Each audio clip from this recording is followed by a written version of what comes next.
New Year, and welcome to the Planning Board meeting, reorganization meeting for Thursday, January 4th, 2024. In compliance with the Open Public Meetings Act, Chapter 231, PL 1975, adequate notice of this meeting has been provided by mailing the annual schedule of meetings to the Star Ledger, Union County Local Source, Union County Hawk, and Tappan to Clark, by posting such annual meeting schedule on the bulletin board in Town Hall reserved for such announcements, and by the proper filing of said notice with the Township Clerk. Formal action may be taken at this meeting. This meeting is a judicial proceeding. Any questions or comments must be limited to issues that are relevant to what the board may legally consider in reaching a decision, and decorum appropriate to a judicial hearing must be maintained at all times. I'll take attendance. Mayor Bonacorso? Here. Mr. Ulrich? Here. Councilman Minetti? Here. Mr. Koch? Here. Mr. Triola? Here. Mr. Altman? Here. Mr. Jacobson? Here. Mr. Steinberg? Here. Mr. Klee? Yeah. Okay.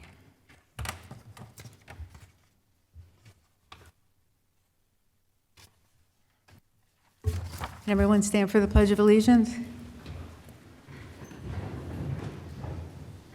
Pledge allegiance to the flag of the United States of America, and to the republic for which it stands, one nation, under God, indivisible, with liberty and justice for all.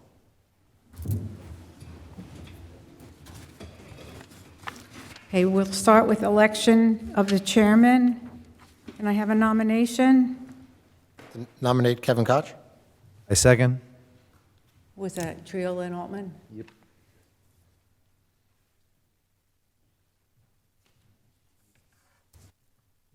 Okay, Mayor Bonacorso? Yes. Mr. Ulrich? Yes. Mr. Benetti? Yes. Mr. Koch? Yes. Mr. Triola? Yes. Mr. Altman? Yes. Mr. Jacobson? Yes. Mr. Steinberg? Yes. Mr. Klee? Yes. Okay. Chairman, you're up. I'd like a election of vice chairman. I'd like a nomination for vice chairman. I nominate Mike Giola. Second. Second. You, Nate? I'm sorry, that was, you nominated Yes. Kevin and Nate seconded. Clay, okay. Okay, Mayor Bonacorso? Yes. Mr. Ulrich? Yes. Councilman Minetti? Yes. Mr. Koch? Yes. Mr. Triola? Yes. Mr. Altman? Yes. Mr. Jacobson? Yes. Mr. Steinberg? Yes. Mr. Klee? Yes. Okay. I'd like to have a motion to appoint Donna Mazuka as board secretary. I second. I second. Was that you, Kevin, I was just reading it. Mike Altman nominated you, and and Klee? Nate seconded. Okay. Mayor Bonacorso? Mr. Ulrich? Yes. Mr. Minetti? Yes. Mr. Koch? Yes. Mr. Triola? Yes. Mr. Altman? Yes. Mr. Jacobson? Yes. Mr. Steinberg? Yes. Mr. Klee? Yes. Okay. Go with professional appointments. All professional appointments are made pursuant to the fair and open process, and submissions have been reviewed by the township in compliance with NJSA 19:44A-20.5. May I have a motion to appoint Albert Cruz as board attorney? Motion. Mike Triola, Second. Mike Altman, second. Mayor Bonacorso? Mr. Ulrich? Yes. Councilman Minetti? Yes. Mr. Koch? Yes. Mr. Triola? Yes. Mr. Altman? Yes. Mr. Jacobson? Yes. Mr. Steinberg? Yes. Mr. Klee? Yes. Thank you. I now have a motion to appoint Rich O'Connor, township engineer, as board engineer. Motion. Thank you, Mr. Second. Altman. Thank you, Nate. Mayor Bonacorso? Yeah. Yes. Mr. Ulrich? Yes. Councilman Minetti? Yes. Mr. Koch? Yes. Mr. Altman? Yes. Mr. Jacobson? Yes. Mr. Steinberg? Yes. Mr. Klee? Yes. Motion to appoint Paul Rickey as township planner, as board planner. Motion. Second. Motion by Mr. Altman, second by Mr. Triola. Mayor Bonacorso? Yes. Mr. Ulrich? Yes. Councilman Minetti? Yes. Mr. Koch? Yes. Mr. Triola? Yes. Mr. Altman? Yes. Mr. Jacobson? Yes. Mr. Steinberg? Yes. Mr. Klee? Yes. Minutes for our last meeting was September 7th, 2023. Hope everyone's had a chance to review them. Does anyone have any comments on them? If not, I'd like to have a motion to accept them. Motion. Thank you, Mr. Altman. Second. Thank you, Nate. That was Lance. Just an aye, or you need a roll call? No. It's all ayes. You don't need to. Everyone in favor? Aye. Thank you. Correspondence, all correspondence with the board is available at Town Hall for the public to review. I'd like to have a motion to dispense with the reading of public. No, the meeting dates for 2024. Your meeting date. Yeah, but I'm missing the correspondence section. Okay. Motion to approve the meeting dates for 2024.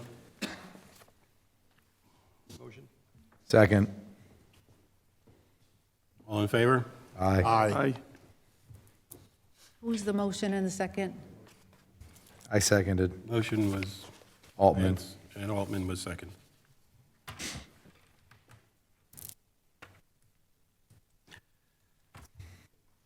Site plan application, the TKG-Pro 1 LLC, 1085 Central Avenue, Block 69, Lot 1801, also known as Starbucks.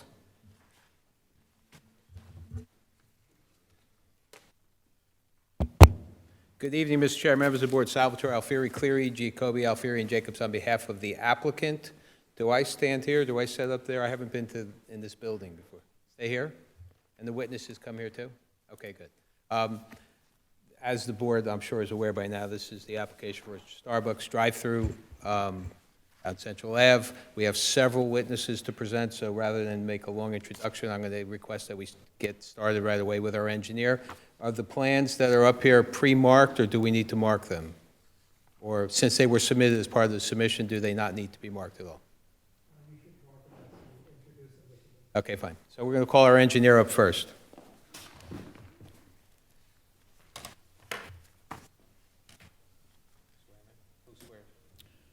Please raise your right hand.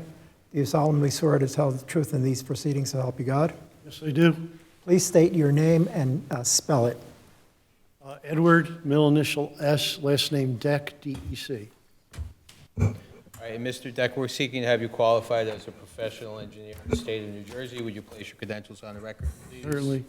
Graduate of the New Jersey Institute of Technology, been licensed as a professional engineer and land surveyor since 1993. Move to accept. Thank you. Been here before, we know you. Thank you. And before you begin your testimony, you have a plan set that's going to be displayed on the board. That's correct. That's the plan set that was submitted in support of the application? It is, except for a minor detail which I added to get the final approval from the county, which was one striped walking designation area across the opening of the driveway. Okay, so let's mark A1, is that how we mark them? Yes. So, is this the plan that's originally dated June 14th, 2023, and then it was last revised November 9th, 2023, but you have an additional revision? December 18th, Okay, December 18th is the last revision. that's correct. Okay, would you orient the board as to where this property is located, and then we can get into the site plan Sure. details? As you can see on the display, the site is located on Raritan Road on Central Avenue near the intersection with Raritan Road. Oh, okay. I'll stay here.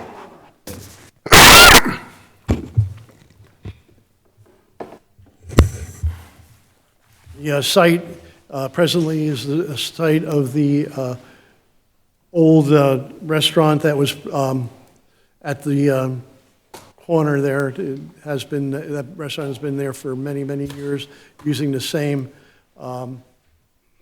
entrance and egress points that we are going to be using for our proposed design. The lot is called 1801. It abuts 12.0101, 12.0102. The existing site that's now shown on the display shows the entire area as being paved all the way to the perimeter of the property along School Street, all along the perimeter of Lot 21 and Lot 16. There's the existing structure, which has the available parking on the site and also has the availability of parking on the adjoining Lot 12.01. The site itself, I'll go to the next one, is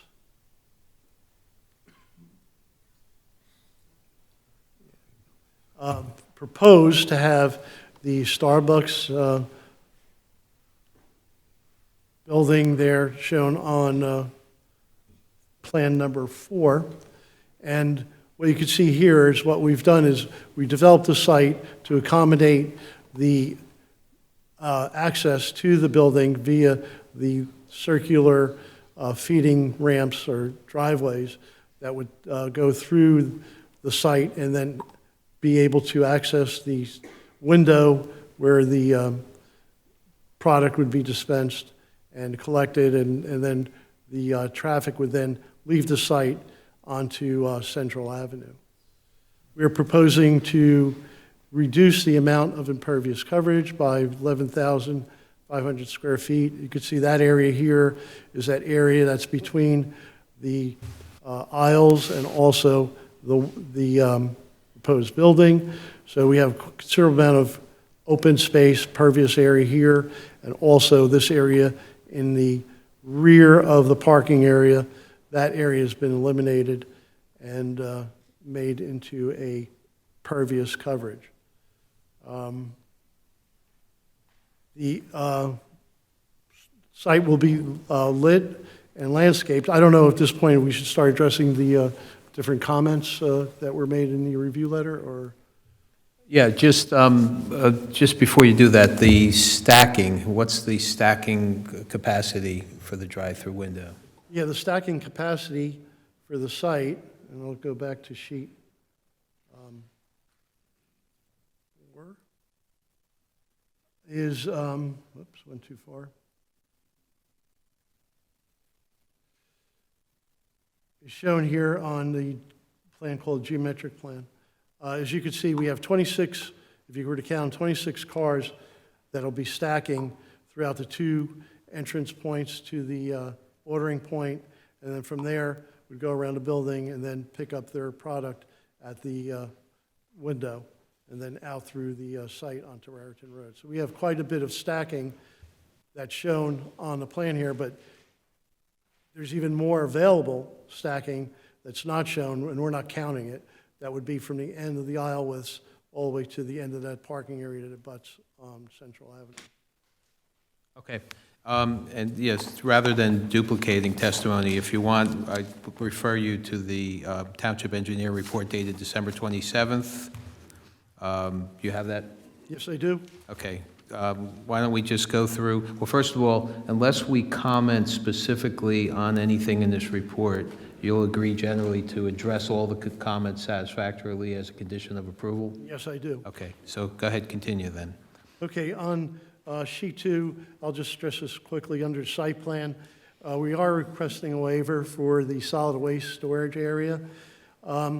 It's located in the upper left-hand corner of the property, of the parking area. The dumpster itself will be enclosed, and I'll go to the next sheet where we show the landscaping on it, and enclosed with fencing and then surrounded by arborvitae bushes, which will act as a living screen. The back of that parking area is 30 feet away from the property line, and add another additional 8.5 feet to the curb line on School Street. So it's quite a considerable distance between a enclosed dumpster area and the School Street right-of-way. The next question had to deal with the EV, electric vehicle charging stations. We are proposing 2 in the rear of the parking area, proposed parking area. There is availability for additional ones, or make-ready type of a parking stall, which upon recommendation of the board and also the engineer, those could be accommodated on site. So the EV comments contained within this report will be addressed? That's correct. Okay. The improvements along, this is 2.3 of the planning and zoning site plan issue. The improvements along Central Avenue to the county, along Central Avenue. County's comments, we had received just approximately about a week ago, sign off conditional approval from the county. The reason we did not receive the total approval was, if I could zoom in on the driveway entranceway, this area here, which shows a walking crosswalk, painted crosswalk, was not shown. The others were, and that was requested by the county to make sure it's shown on the plan. That is the revision that is different between the plans that the board has and what I have here on the screen. And that revision would result in a final unconditional county approval? That's correct. And so that would be, I think that addresses the county's concerns. According to their letter, which I have, it was dated December 12th, 2023, which gave us the conditional approval. The grade, I'll go to the grading and drainage issues. There are a number of issues that are pointed out. We have no disagreement as far as that we can't meet those comments. We certainly can. We did do some different types of analysis that maybe is not what the board engineer had wanted or expected, but we felt that we feel now that we certainly can address those. I'll just quickly go over the drainage area plan or proposed site plan. And I'll show the board how we're addressing the runoff from this site. As I said earlier, we are reducing the amount of impervious coverage by approximately 11,500 square feet. That means this whole area that's surrounded by the parking and around the building is now going to be a grass pervious area. We also have some pervious area in this island and also created more pervious area in this area along School Street. We are collecting the runoff from the roadway, driveway area via trench drain, and then through systems of storm sewers that go to the rear of the property. And again, on the right-hand side of the property, we are collecting the runoff from the driveway into a collection system that'll enter the rear of the property. We're proposing new inlets here, but it is going to be collected and directed into an existing system that is both in our lot 1801 and also in 12.0101. This pipe is an 18-inch pipe that runs out to the existing inlet onto School Street, and it's an 18-inch pipe with a 2.6% slope, which would have more than adequate capacity to collect the runoff that's generated from this site, and along with the runoff that's already entering the system from the adjoining property. And again, the reduction in impervious coverage does reduce the amount of direct runoff into the existing system. So those comments, 3.1 through 3.7, we will be addressing with further, I guess, discussion with the board engineer and make sure that we meet the criteria they're requesting. And we feel that we'll be able to meet that.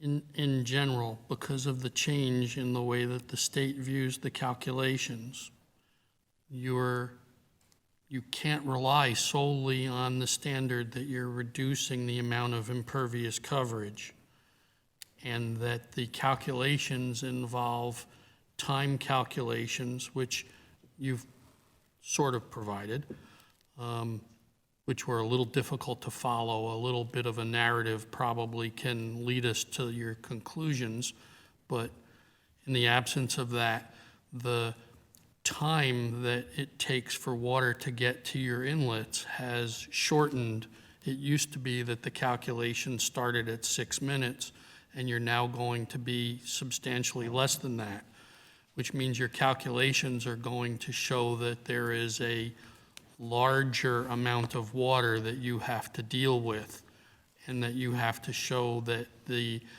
receiving system can accept. And at the moment, that hasn't been documented or provided. Yeah, understood, but as far as the amount of water that'll be generated from the site cannot be, theoretically, or using different methods of generating those flows, maybe increase from what we're proposing, but it certainly can't be more than what's there now. It's just an impossibility. If you have less pervious coverage, you're not going to generate more runoff.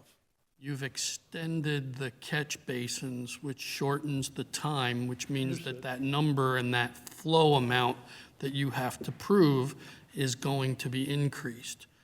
Well, right, because of the different ways of calculating the time T sub Cs, they would change the rate of runoffs and the times that the flow would get to those different collection points. Right. But don't forget, this entire site now is impervious, it's pavement. So it's still generating a flow that would be relatively equivalent to a pipe flow at a flat slope. So But your obligation is to prove to us that the flow can be adequately accepted by your new storm sewer and discharged without causing difficulties downstream. understood, and I'm positive, I feel very confident that we'd be able to prove that. When? Sorry, when? When will you be As able part of to? condition of approval, we would discuss those further modifications as required by the board. And that's true of all of Section 3 of the engineer's report? That's correct.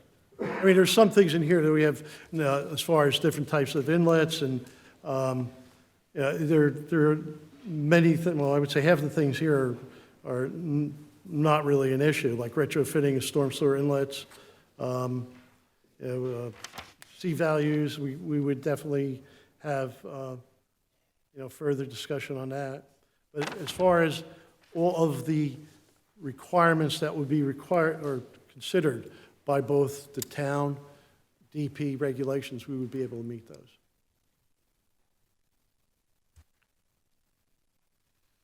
Don't forget, and I know Mr. O'Connor has emphasized the fact that because of different ways of calculating these things, it may come up with different numbers. But don't forget, we are reducing the amount of impervious coverage at the site by approximately 1/3, by 11,000 square feet. That's a considerable amount of area that is now pervious as opposed to being impervious.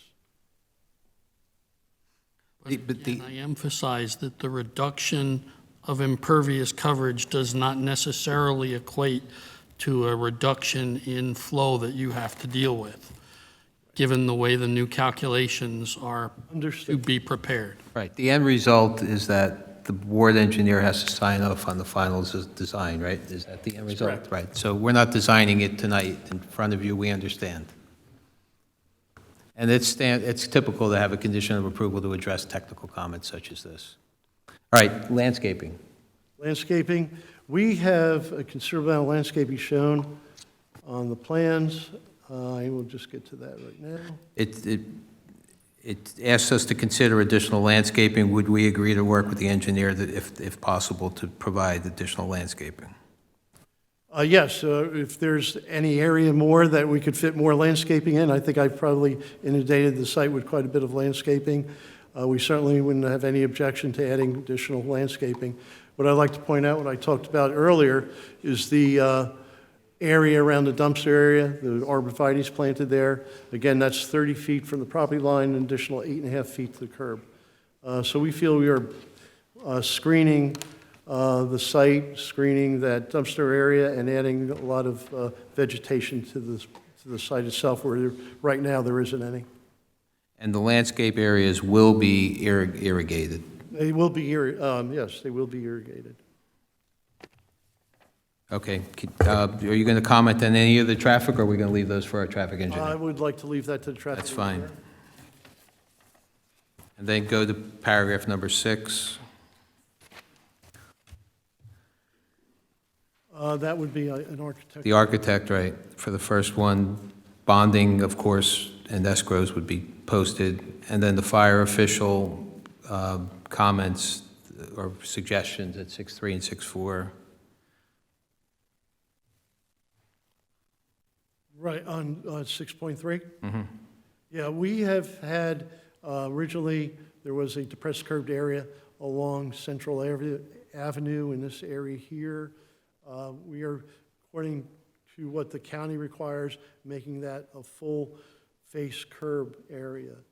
I think that's the way we'd like to leave it. I don't know if that's going to be something that's the fire department would have a problem with, but that's how it is right now. We're eliminating that depressed curb in this area. And you'll agree to review the striping with the fire official on 6.4? Yes. The planner's report is September 4th. There are some comments that relate to engineering in there. Before you go to that, let me just make sure I understand. On 6.1, what are you doing there? 6.1, well, the architect will talk about it, but there will not be a sprinkler system, but we'll have the architect explain that. He'll be next. 6.2? All bonds, maintenance fees, et cetera, escrows will be posted as required. And then you've discussed 6.3 and 6.4. Thank you. Correct. All right, the planner's report, September 4th, is that the latest? Oh, yeah, I have that, I'm sorry, I have it. Where I put, I don't know. You have it? I have the September report, but I think it follows it pretty closely. Which number are we looking at? Okay.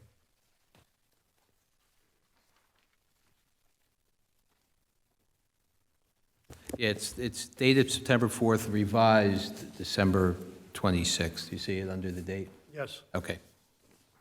So there are the three variances that are noted on page 2, and then the design waiver, which you didn't discuss this design waiver, you discussed a different one. Could you just summarize what the relief is?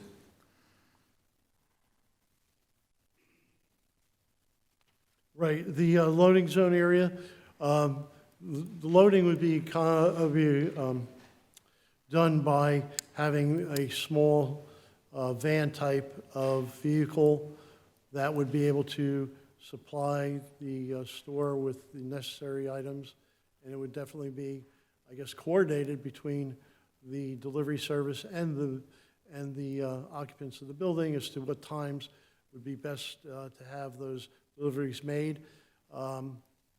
Really not a reason to have, well, there is a reason, I imagine, to have a loading zone, but in this case, I believe that by requesting a waiver to have that, I don't think it's going to have a negative impact on our design or in the or on the site itself. Definitely could be accommodated with local and smaller vehicles. The just going to focus on a few of these points which are engineering related. We could leave the others to the traffic engineer or the architect. If I refer you to item F on page 3, where there's a recommendation for an installation of a fence, have you Yes. considered that?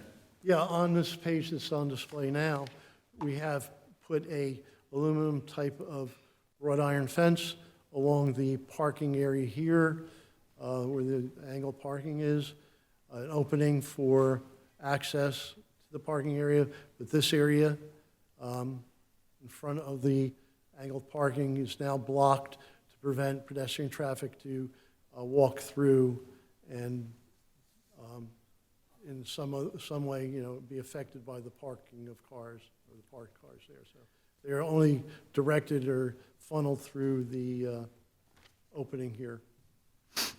And we also have provided fencing for the same reason along the northerly portion of the parking area right here. And for that same reason, to prevent people from just walking across directly from say 120101 onto the property. They would have to come along the sides of the parking area and walk through the parking area to get to the crosswalk here. Just one comment, if I may, Mr. Alfieri. The planning comment was really related to the drive-through, that people wouldn't be crossing the drive-through in an unchannelized fashion in any means possible, was to try to direct pedestrian crossing to the crosswalk so they wouldn't be coming from the rear parking lot anywhere they chose. That was the intent.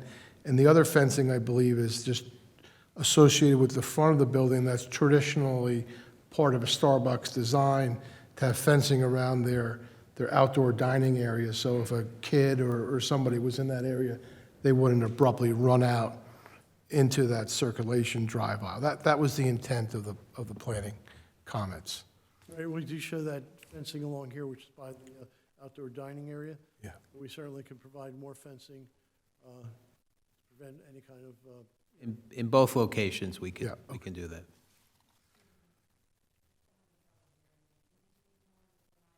Sure. Yeah, so we'll, as a conditional approval with a revised resolution compliance plan, we would provide the fencing to satisfy Mr. Ricci's comments in those two areas. I'm also going to direct you to the pylon sign, the freestanding sign. Can you explain to the board what's proposed, where it's located, and what's proposed? Right, the pylon sign is the existing pylon sign that's located between the ingress and egress points onto the site.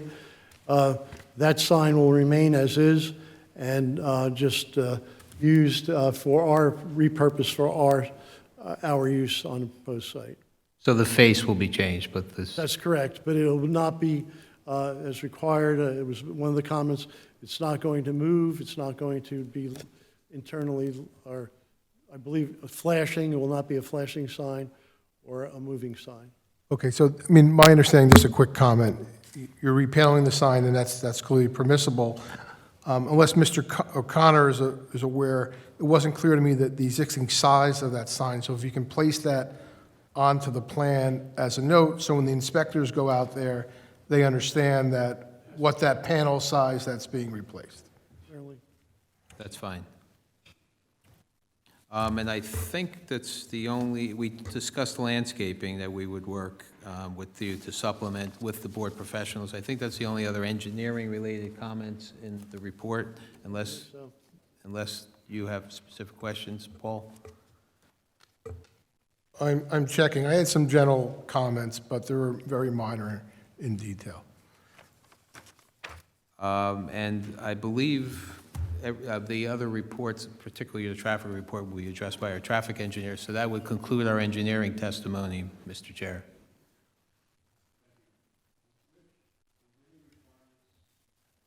Is there any requirements for improved quality to the stormwater?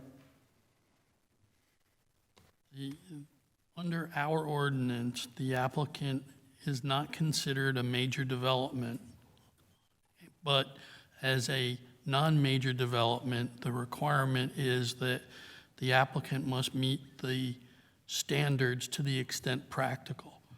So they're not required to address water quality.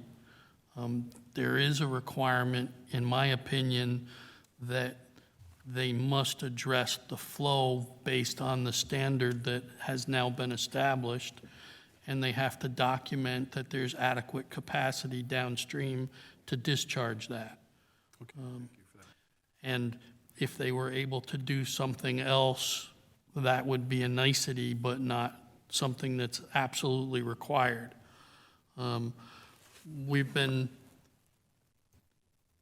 There's a large lawn area that's proposed on this site that we believe should be some other type of low-maintenance landscaping as opposed to lawn. And that's what that comment has been pushing for. And what I think the shade tree director, who can obviously speak for himself, is going to ask to be required as well. It's difficult for any entity to maintain a lawn in good condition, especially in an area where there's a parking lot and there's a drive-through aisle and there's other things going on. So it's better that there be some type of four-season landscaping to occupy that spot. And we're okay with that. So when we do a resolution compliance plan, if assuming it's approved, we'll work with you to design that. Mr. Deck, you indicated that you would increase the number of EVs at the site, Did you agree to the number of, electric vehicle? I think one of the letters I saw, there was up to 7 or 8 are electric required. vehicles, stations, and make-ready area? How many cars did you say could be in that queue? You had made a statement about a number of cars that could be in the queue, waiting to be serviced. Oh, The stacking. the stacking? Yeah, Oh, well, we're showing 26, but I believe that that's probably a very high number, very busy, very high. Probably never get to that because of the way the Starbucks operations now they have their, they're able to get the cars in and out very quickly. will somebody be here to discuss how the operations will occur? Yeah, we have a Starbucks rep here. Okay. And on the plan, we show 20. There's room for more, but we've identified the 20 spaces for stacking. But, That's my next question. right. You're only showing 20, but you're saying That's correct. 26. Great. Does anyone else on the board have questions for Mr. Dick? Oh, one last one. How are supplies brought in and out of this building? Our operations guy will talk discuss about that. how deliveries are made and how that works. I see any further questions from the board. If anyone from the public wishes to come forward and have questions regarding Mr. Dick's testimony and only his testimony, there'll be an opportunity at the end of the meeting to give any opinions or discussions you like. Please come forward, state your name and address. Seeing no one come forward, next witness. We're now going to call our architect, and after that, we'll bring the Starbucks rep, and then we'll finish with the traffic.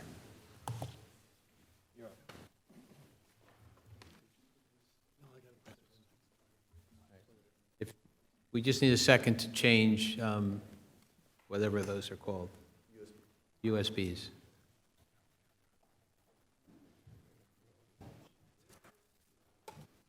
And while you're doing that, do you want to be sworn in and qualified?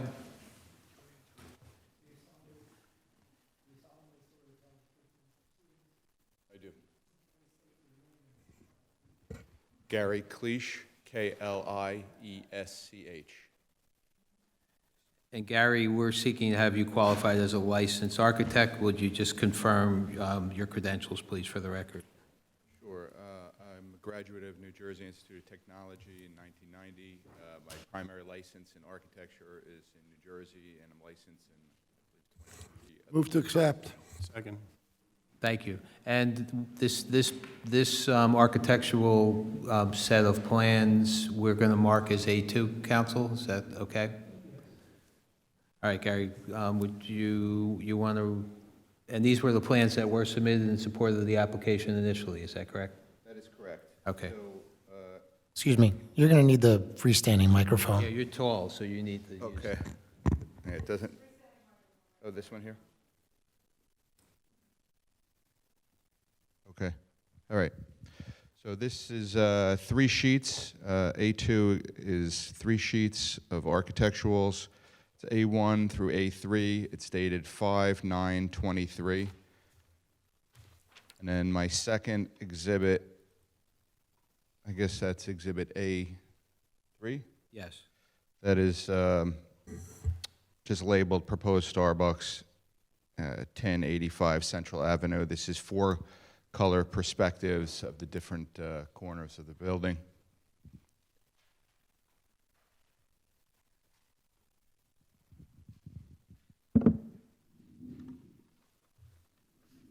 You heard the comment earlier while you're setting that up about sprinkler system. Is it proposed and/or required? I did hear that. It is not proposed, and it is not required by code. Is there any fire alarm type system that's provided within the buildings? There's nothing required for Okay. a building of this size. It's much too small. Okay, go ahead, I'm sorry, continue. I'll just take you through the plans. What we see here on Exhibit A2, which is sheet A1, is the floor plan. The bottom of the page is the primary entrance door. The customers come in and start the queue to the left, so they would turn in to the left, go up to the order, and then move down to the right, pick up product. The door to the left is an emergency exit-only door, and the kitchen is to the right. There's 2 full ADA restrooms, and there's another door all the way to the right, which on the site plan was to the rear, that led to the sidewalk that is for the deliveries.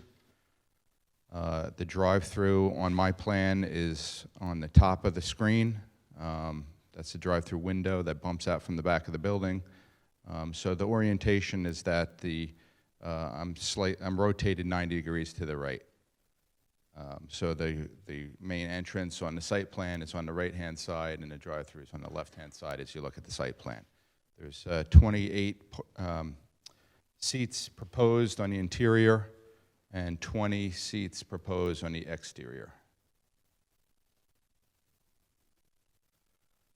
On the next 2 sheets are the elevations on A2 sheet, my sheet A2. The first elevation on the top of the sheet is the primary entrance elevation. I'm going to slide down to the Exhibit A3, which is the color elevations. Number 1 or the top left-hand side, and you could see the key plan down to the bottom. Number 1 on the top left-hand side is the main entrance doors. The primary building finishes are a smooth painted hard panel. Previously, I had testified during an ARB meeting that it was a EFIS, but it's going to be upgraded to a hard panel with real wood siding as accents, black storefront, insulated glazing.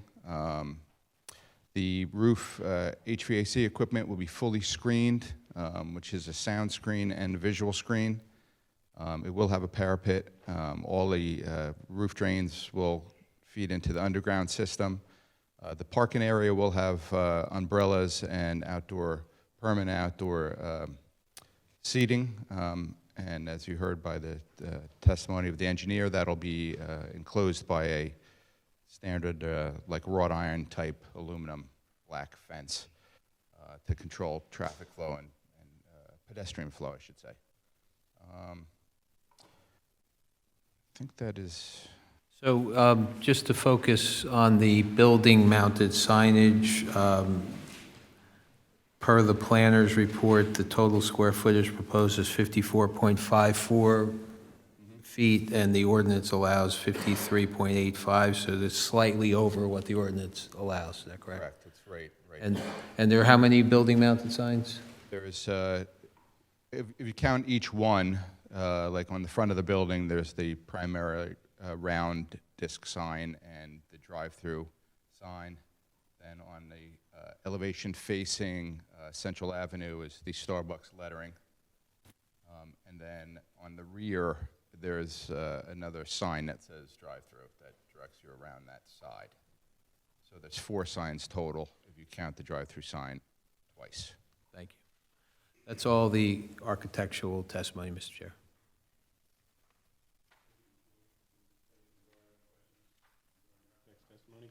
I just, I'm having a lot of issues with where are the deliveries going? Like, I see there's a door in the back, but if a truck comes around, where's it going? Because you got landscaping in front of that door. See if the site plan is still up here. So it is here. Okay. So the orientation, I pulled up Exhibit A1, which is the site plan. I think this is the 4th page. And you could see the floor plan is there. Yeah. There's a sidewalk that's to the rear. That's my delivery door. So it would go straight back to that striped area, And then in those parking spaces in the rear by the EV, they would pull in the van. So it's basically just a regular van-sized vehicle. Okay, so if it just to confirm, excuse me, a truck comes in, it parks in the rear, and then people have to cross over the drive-through entrance to get into the building with the materials. Correct, which would be primarily on off hours, off-peak hours. Okay. I have no further questions. If any from the audience would like to come forward and ask questions of the architect's testimony, please do so. Come forward and state your name and address.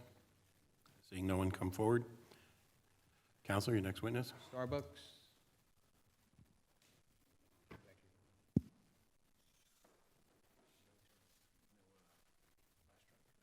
You don't need one. Which plan would be best for you if you need to refer to anything? The one that's out.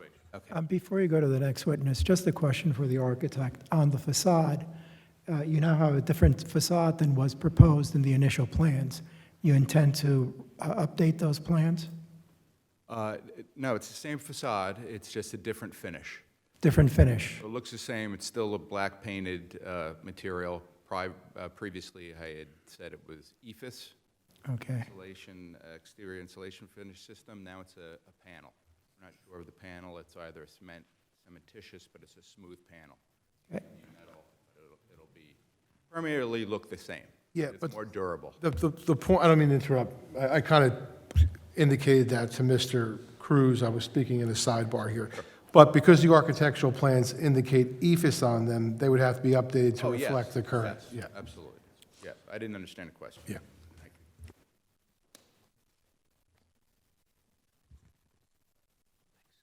Good evening. Name, swear me in for, You solemnly swear to tell the truth in these proceedings, so help you God? yes. Please state your name and spell your full name. Daniel Shallett, Shallit. And Mr. Shallett, what is your affiliation with Starbucks? I'm the Director of Store Development for the New York Metro region. And you've been involved in the design of this site?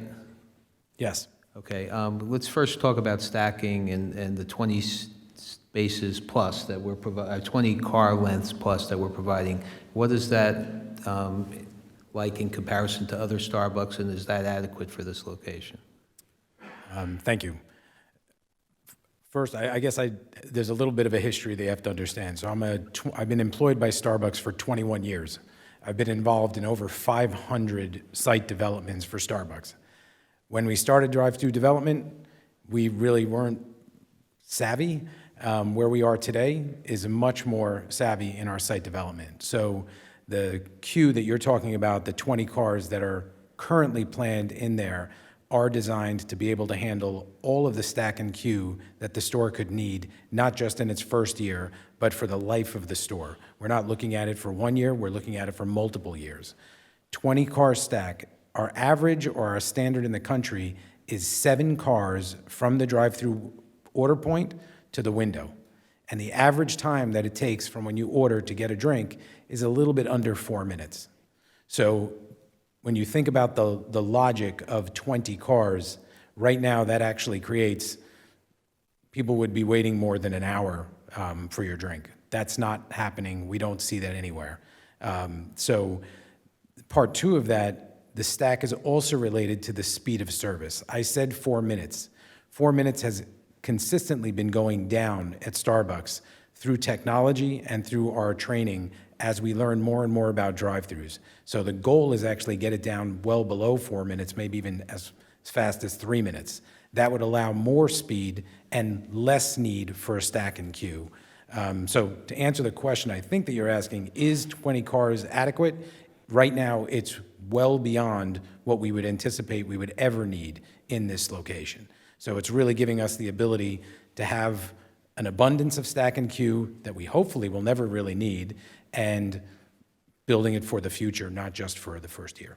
And then from an operational point of view, there's parking that's located on this property itself, and then there's shared parking on the adjacent property. you would be able to control your employees so they parked on the adjacent shared parking and not on the main parking lot, is that correct? Correct. Standard practice for us is our employees do not park right in the first spots. Those are for the customers, those are for the Clark residents, and our employees would park in the back. Yeah. And just, it comes up in all the Starbucks that I've ever done, just generally, what percentage of the customer base is drive-through versus sitting in the restaurant itself? So it does, to be fair, it does vary, but the averages through New Jersey and through the New York metro area is about 60-40 split. 60% of the business is going through the drive-through window, 40% is coming into the store. And then you heard the discussion that took place with the architect about deliveries. First of all, what type of delivery vehicles come to the Starbucks locations? So again, it varies depending on the location, where it, and how often, but it's a standard box truck that comes, the main delivery comes 3 times a week. It's always delivered off hours. We don't want to interrupt the business or create problems during busy periods. So between 6 a.m. and 6 p.m., we don't want deliveries. We try not to accept deliveries during that period. So deliveries come off hours. There is a milk delivery that comes in most stores daily. That comes overnight. The overnight delivery company that we use, New Jersey-based milk delivery company, actually has keys to the store. So partners, employees are not in the store. The milk delivery comes to the back. It's not affecting the drive-through, no customers in the parking lot. They're coming in, making the delivery. They actually put the milk directly in the refrigerator and they leave. That's a national or a semi-national contract that we have with all milk delivery vendors. So that's the only one that comes more daily. Otherwise, it's 3 times a week, again, off hours. Thank you. That's all that, you may have more operational questions, but those are the ones we needed to How cover. big are the vans or the trucks that bring the So supplies? standard box trucks, I mean, they range, I've seen them as small as a 13-foot box truck if they're local. Bartlett Dairy is the vendor. They have a hub, I think, in Linden, so they're very close. It wouldn't be surprising to me if they sent over smaller trucks. It also is really dependent on the size of the lot, right? So if the lot size is too small to fit a tractor trailer, they're not going to set a tractor trailer in. There's clearly no place to stop a big tractor trailer on a road there, so they come out when we're building the store to sort of analyze exactly what they need, and they would size it correctly. But on average, 20-foot box truck. What are the planned hours of operation? So our standard hours in New Jersey run between about 6 a.m. and 10 p.m. Monday through Saturday, and then on Sunday we generally close a little bit earlier. We actually ask for flexibility with that because sometimes if there's no demand at night, a lot of people don't drink coffee at night. It's a place to hang out, meet your friends, but it's not as busy. So sometimes the stores will close 9 o'clock. Not too often that we're going later than that. In a post-COVID world, most of our stores are closing earlier. You had indicated earlier that it was a 4-minute turnaround time for vehicle, but you're hoping to get it lower, which is always admirable. That would mean you'd process about only 15 cars an hour? So at 4 minutes, yeah, you would process about 15 cars an hour. The one thing I will tell you is there are many cars that actually go much faster than the 4 minutes. I'm giving you an average just to let you know what the customer wait period is. The goal for Starbucks is if there's nobody in the queue, then they're going through very quickly. If someone orders a drip coffee, the whole process takes under 2 minutes. So depending on their pay type, right? But if they're paying with cash or a Starbucks card, the whole process takes under 2 minutes. They pull in, they do it. They also now can use the mobile order pay app, which means they're prepaying, and that again speeds up the entire process through the drive-through window, where we've seen times as low in afternoons as under a minute. So enter the drive-through lane, you're through the drive-through in under a minute. So it just varies. Peak, I gave you the 4 minutes because to me that's what you guys are most worried about. It's when there are the most cars in the queue, right? That's what you guys are, I think, that's what you're worried about when you look at the number of cars. So when there's that large number of cars, the store's really busy, that's sort of the worst case scenario, that 4 minutes. The traffic indicated that, the report indicated there'd be well over 100 trips generated during the peak. And you just said a 60-40 split. So just using 100 to make it easy, that means you're going to have 60 cars try to go through the drive-in, and you're telling me you only could process 15. So cars. So what are you doing with the other 45? the transaction size, when you're talking about that, you're dealing with, first of all, when people come in a car and they park, generally speaking, for us, it's not one person at a time, it's multiple, there's multiple orders at one time. But yeah, the transactions that you're describing do come in. The biggest thing about Starbucks is there's a split between the time of day. So early in the morning, people don't come in as regularly inside the space. They use the drive-through window. After 10 o'clock in the morning, we see many more people come in, reading the paper, meeting people, and everything else. So really, it does vary throughout the day. It's not a standard flow throughout the day. So the 60-40 could be much higher in the morning, could be 70-30. And What I'm asking is, if you can only process 15 cars through the drive-in, and you're telling me 60-plus cars will be coming through during a peak hour, there's going to be a lot of queuing.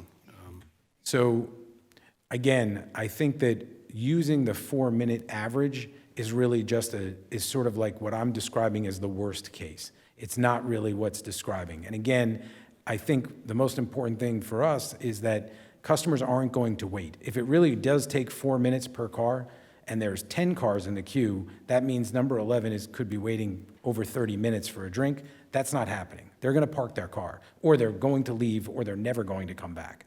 So people don't wait that long for a convenience-based product. So I understand the math doesn't look right. I'm just not sure how to correctly answer the question without telling you that each site sort of lives on its own merit. And in the morning, we process as fast as we can. We are, Starbucks, to me, as a company-operated store, not franchise. They're all the New Jersey stores, other than stores that are inside Target, are operated by the corporation. That means that we have efficiencies, we build technology, everything we can do to go faster. So again, I use the 4 minutes as a worst-case guide, but the goal is to be much faster. How many employees do you anticipate having? In this particular store, we're anticipating between 20 and 25 employees, but the maximum on a shift would probably be 7 or 8 employees at any one given shift. Mr. Chairman, may I ask one question? Do you intend on having dedicated parking spaces for mobile orders here? I don't remember if we included that in the plan of dedicated space. It's not depicted on the plan, that's why I'm asking. Yeah, so we used to try it, and then it became very hard to manage or sort of control, so we don't have it in many locations. It really would be up to... Okay, you recently did it in your Atlantic Highlands location. Yeah, we've seen it in variety. Linden, I know, Linden, the drive-thru's not that old, that doesn't have it. We've been doing it more in sort of areas where there's an abundance of parking and we can leverage it, but It's not your intention here. It's not our intention here if it's not on the plan yet. Mr. Chairman, I got a question. I see that you're going to start reusing cups, so you could use reusable cups. Is that going to slow down the flow from 4 minutes to a longer time? Thank you. That question comes up quite frequently in a lot of different areas.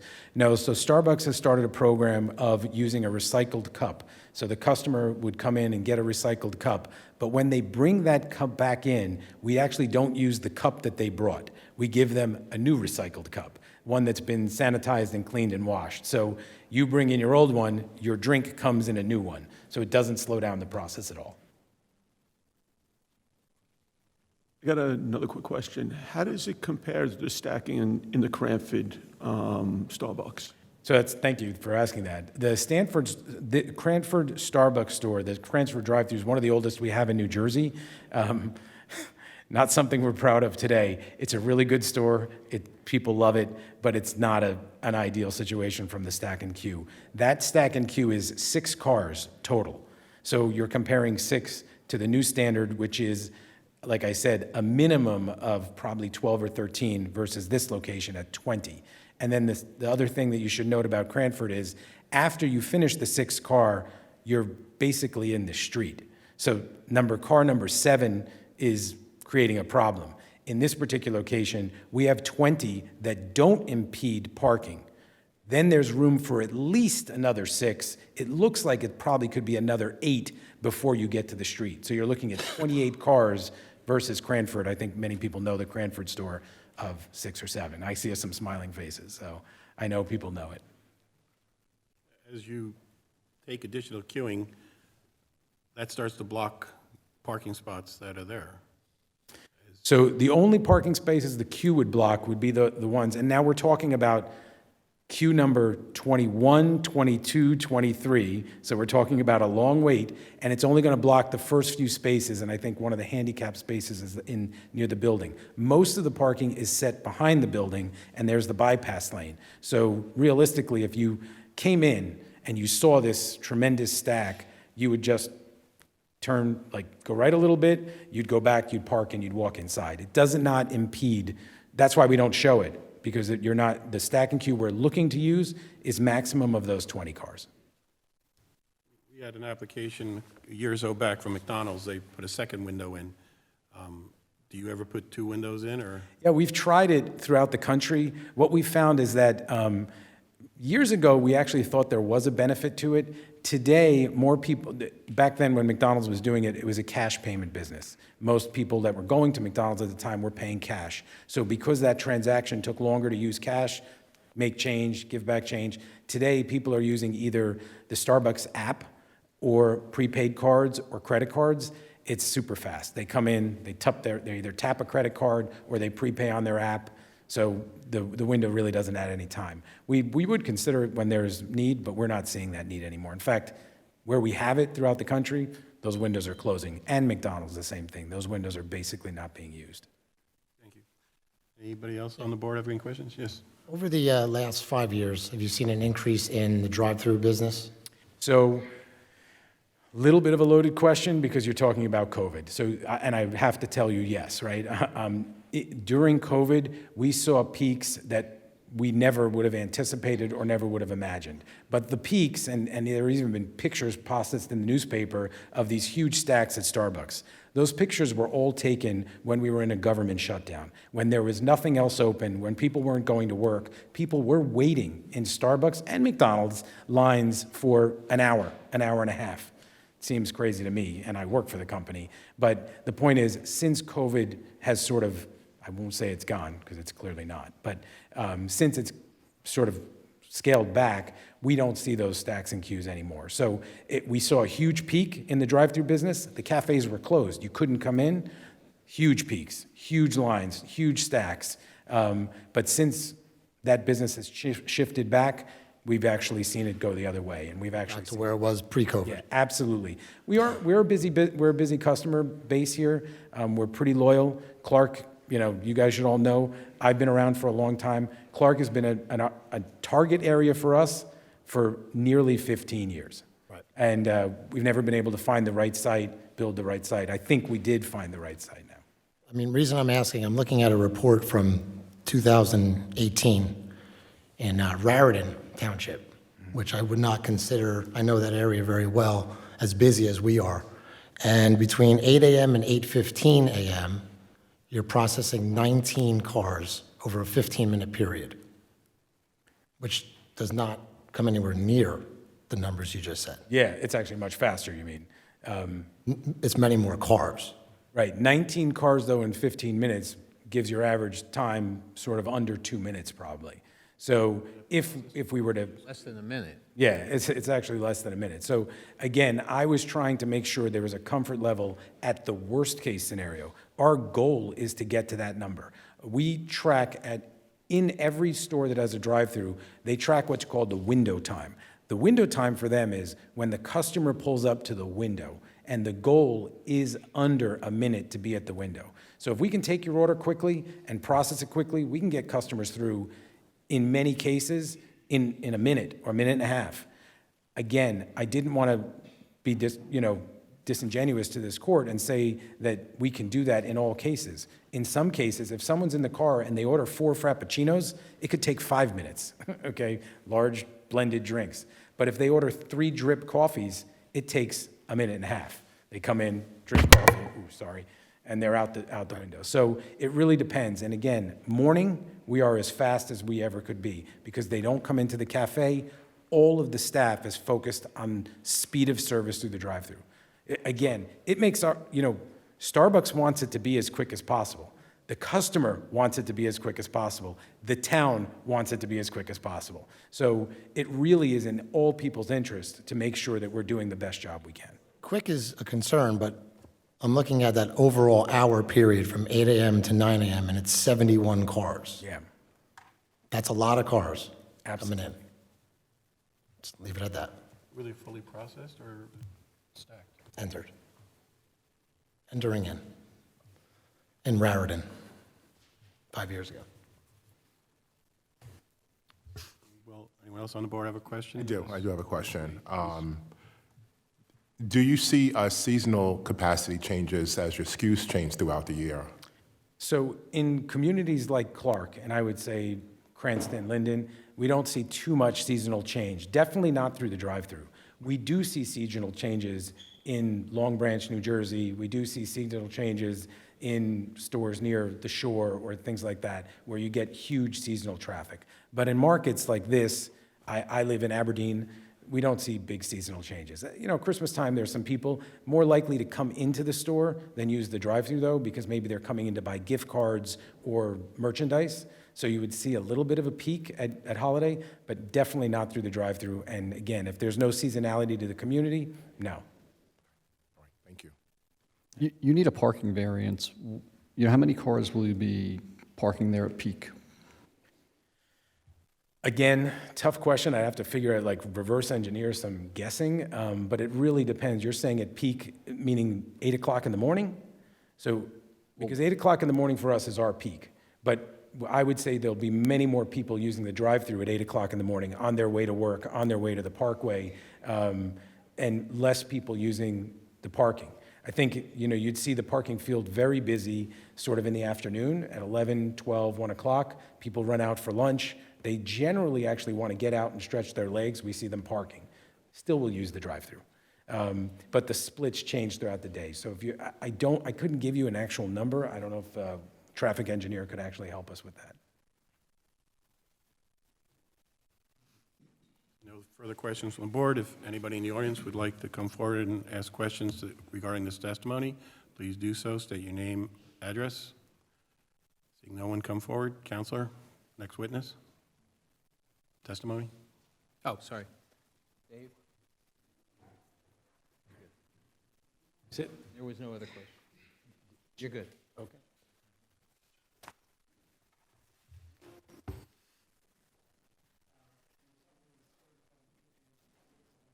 I do.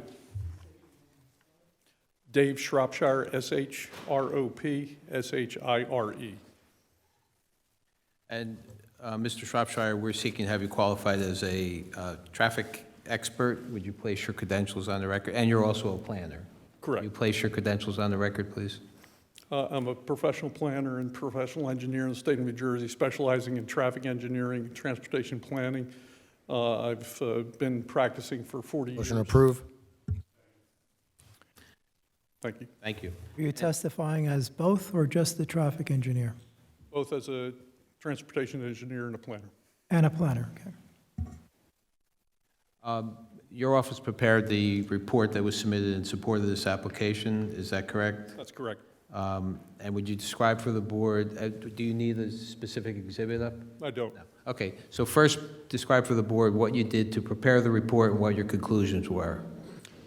We did a fairly standard traffic impact study, which included doing peak hour traffic counts, not only at the intersection of Central and Raritan, but also at the existing site driveways on Central and the driveways that connect via cross easement to Raritan. So that data was part of our base data that went into our study. We collected that data during an typical April day. It was collected between 6:30 in the morning, 9 in the morning, and then again in the afternoon during the peak hours, and on Saturday during the midday peak hours. So it was a fairly standard effort on our part. One of the things that we did do is, and part of a standard effort, is generate what the traffic, estimate what the traffic's going to be. We use the Institute of Transportation Engineers data for that because they have a specific criteria for a set of data for a coffee shop with drive-through. And what we found for this size Starbucks, that somewhere in the range of 211 vehicles will be generated during the morning peak hour, the critical peak hour.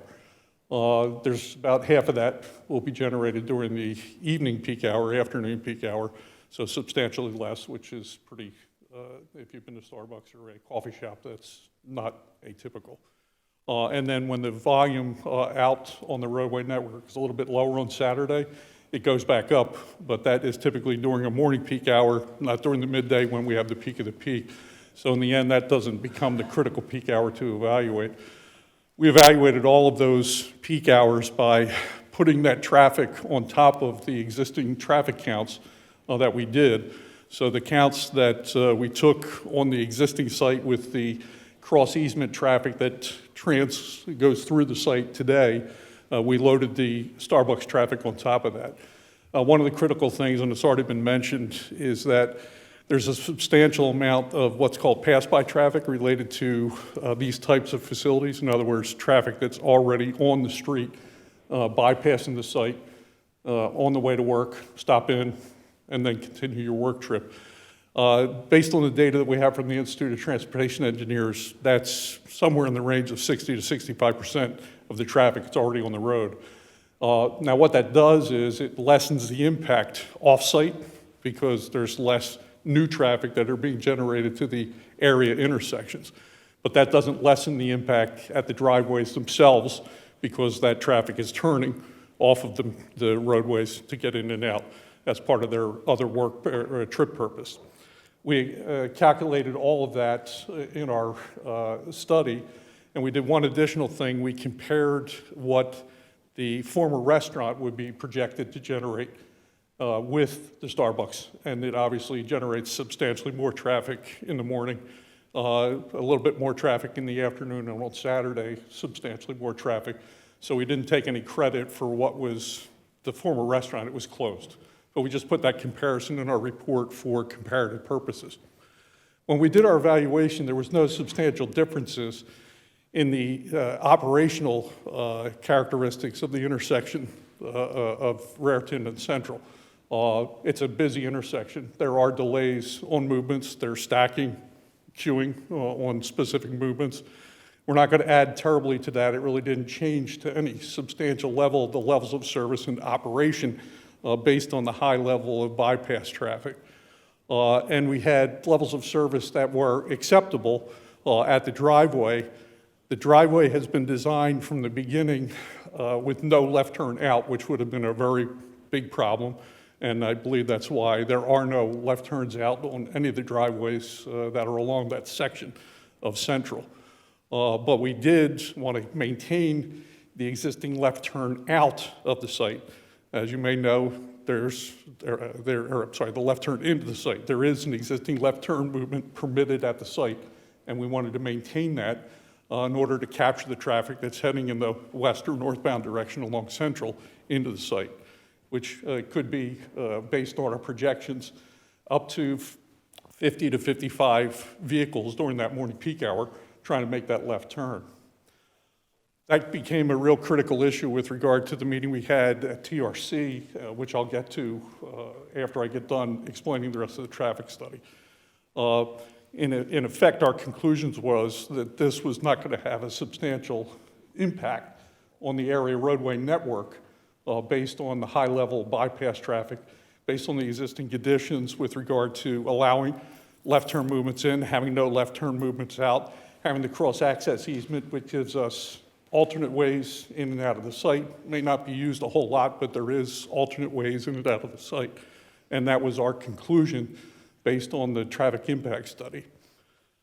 Based on concerns that were raised during the TRC, the critical concern, I believe, if I'm representing it correctly with the professionals and members who were there, was this left turn into the site. We understood that that was going to be an issue from the get-go. So the first thing that we needed to do was to go to the county with our traffic report and say, we want to maintain that left turn in. What do you want from us? And they were completely accepting of the left turn movement into the site with our traffic study being reviewed, and asked for one minor change in the striping of the dual left turn lane that is right in front of where the site is. And that change was done, resubmitted to the county, and as you heard, we have conditional county approval with regard to that minor striping change. Before you go further, we went to the county because that's the county's road, is that correct? County has jurisdiction over Central, and obviously that was a critical thing with regard to starting from the get-go. So we wanted to make sure that we went there first before we came to your board, so you knew what the county's position was with regard to that left turn in. They approved the left turn in with this minor striping change. I guess the question that came out of the TRC meeting is, why would the county do that? And I can tell you why the county did that from my perspective. There are gaps created in traffic, and you will have to go out and sit on the site for a while to see exactly how those gaps are created. There's a 5-phase traffic signal that's in pretty close proximity to where this driveway is. And what happens with that 5-phase traffic signal is gaps are created because of the phasing of the signal. There is a no right turn on red sign along Raritan, in which traffic actually has to stop and can't make a right turn during a phase of that signal. That phase turns out to be maybe about 19% of the signal cycle length, and you also have gaps that are created by the change interval, 6 seconds of yellow, 2 seconds of red. People usually try to make it through that, but then you have a delay before vehicles can get started through the intersection when the green ball comes up. When we look at where those gaps are created by the signal itself, there's more than sufficient gaps to accept those 50-so left turn movements that are coming in, and there's a left turn lane to accommodate those vehicles to do that. I believe that's the justification that the county had with regard to allowing this left turn movement to go in. Now, I know there was concern raised with regard to safety. How is this going to work from a safety perspective? I can tell you that it's a designated left turn lane. It's designed appropriately. There's appropriate gaps that are out there caused by the traffic signal itself. And so the only thing that would be a safety concern would be driver behavior. And obviously that's not something that we can control or the county can control, but it's designed so that this can work. And we believe that it will work, and the county believes it will work. So that's the best way that I can justify to you where I think the county's coming from in terms of their approval, and what I see as a traffic engineer with regard to the operation, what gaps being created out there. So with that, that kind of summarizes the traffic study and one of the critical concerns from the TRC. I can address the engineer's review. Well, I'd like to talk about on-site circulation. Could you put, you know how to move across? Can you put one of the site plans up, please, Val? Let's discuss the site circulation and also the parking. Sure.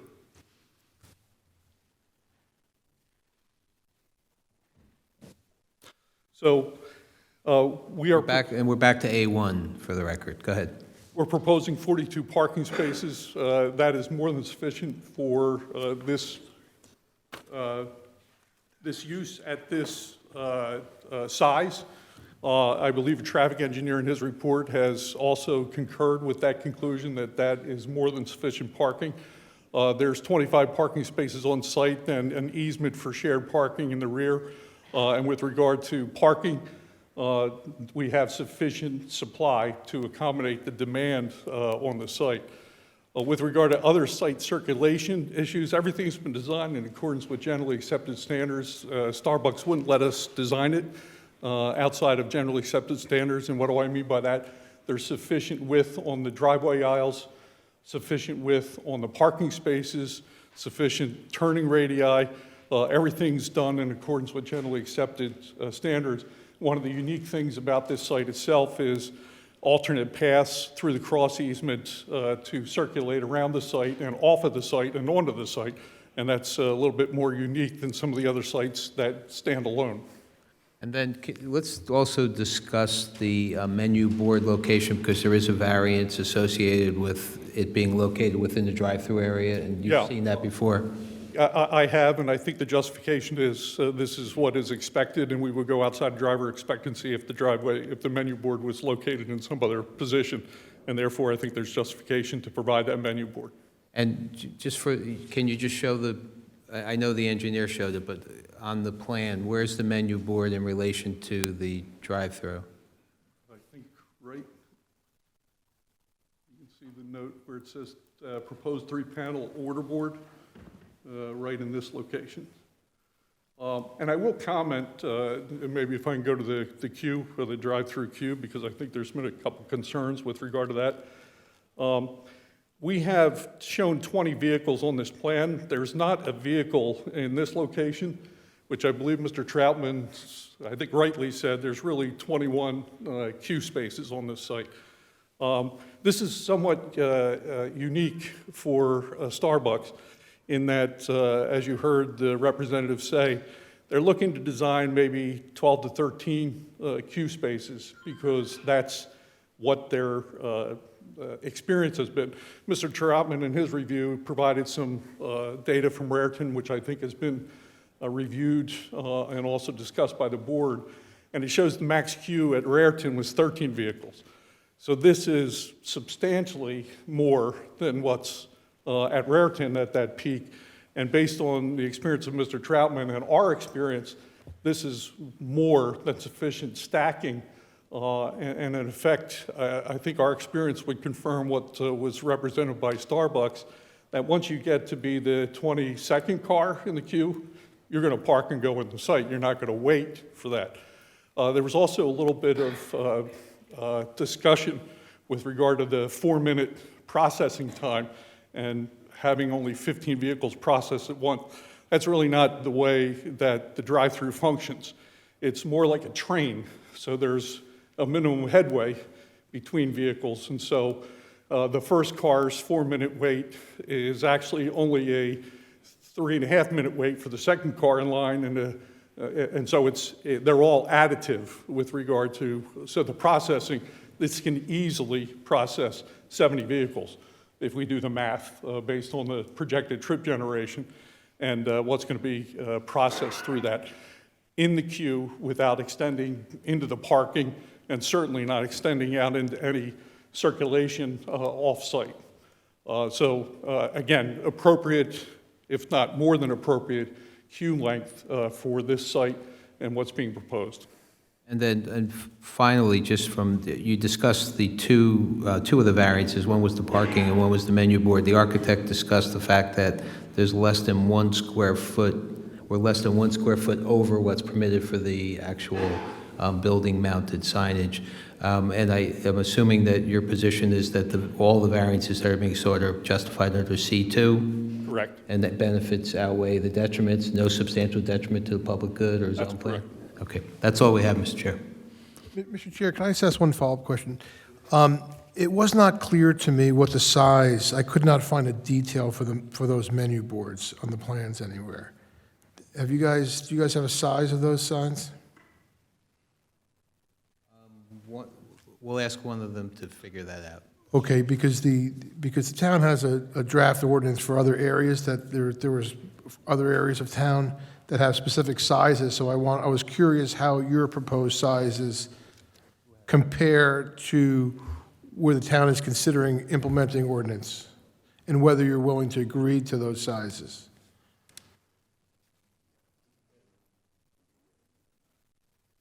Well, yeah, but we're just, so could you, they didn't hear your question because they were speaking. Okay, it's currently unclear, at least I could not find a detail that indicated the sizes of the menu and the pre-menu board. And you're seeking a variance for those signs. I think it's appropriate to indicate, to the extent of what that variance is. And if you don't know, I guess the one potential solution is that I indicated in the letter sizes of proposed where the town is anticipating to allow menu boards in my letter, and let me just get there, and whether you can comply with that standard as an option. And give me a second. 40 square feet for a menu board and 25 square feet for a pre-menu board.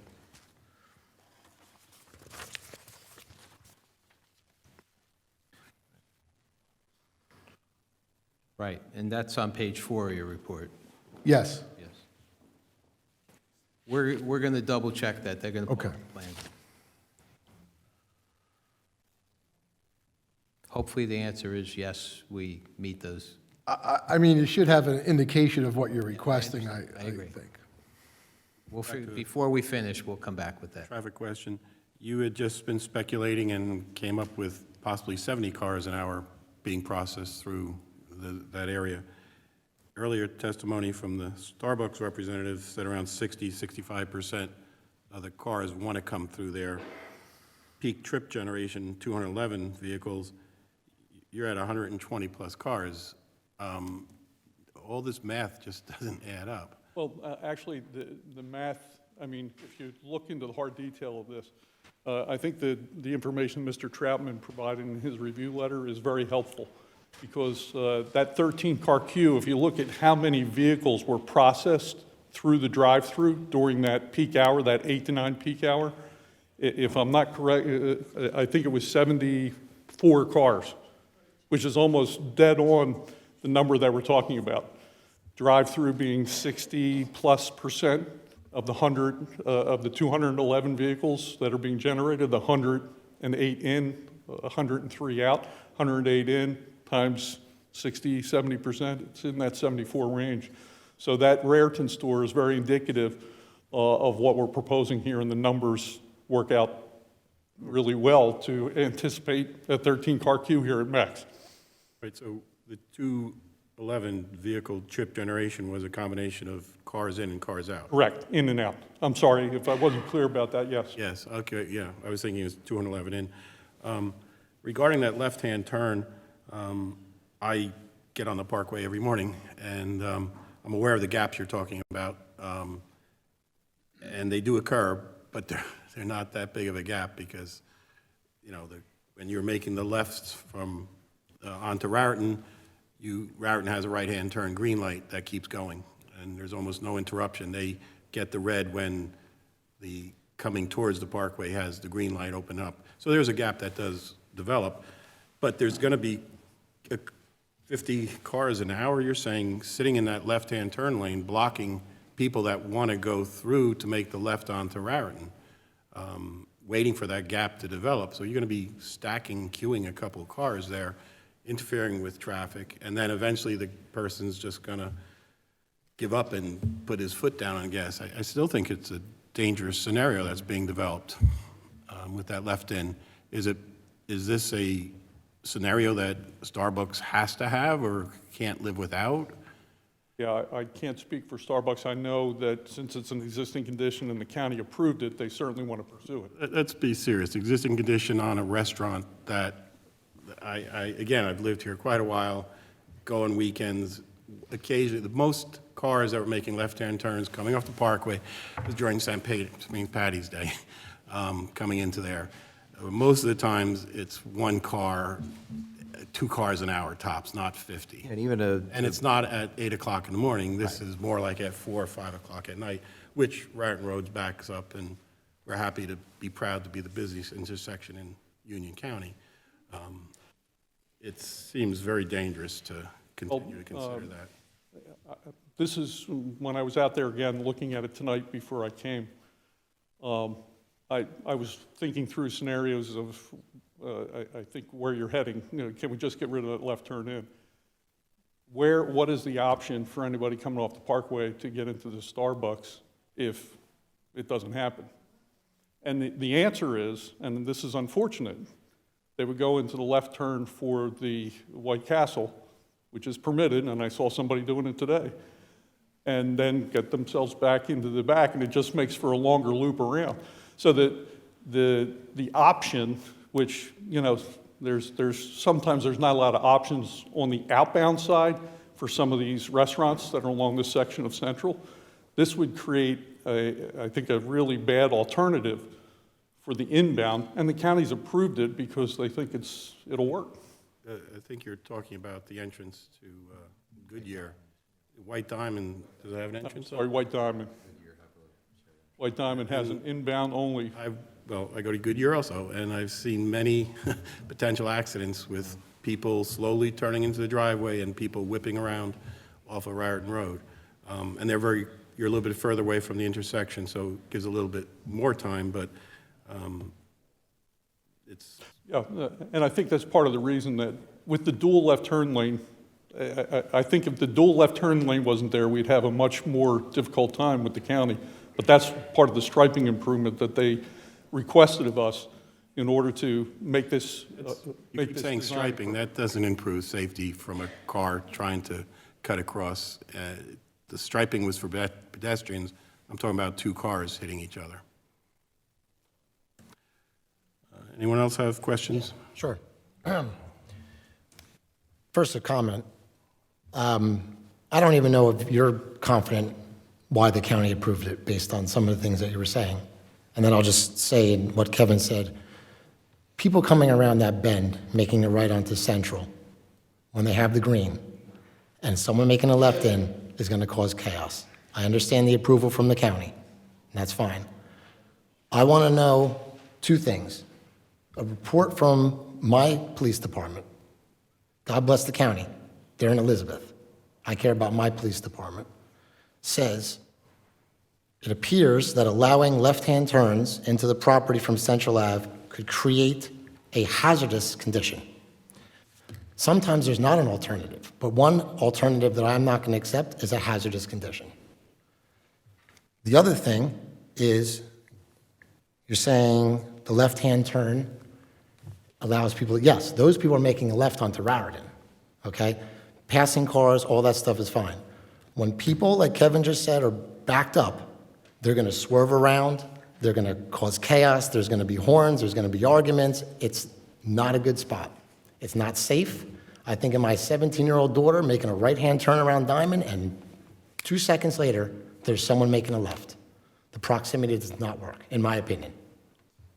I understand, and I am confident after doing a gap study out there, personally sitting there doing that morning peak hour when we have those trips, that there's sufficient gaps and that'll... I don't want to cut you off, but the only way your study would work, in my opinion, is if you took 60 cars and you turned them into Starbucks in an hour period, and you showed me that it had no significant impact on that intersection, and it would.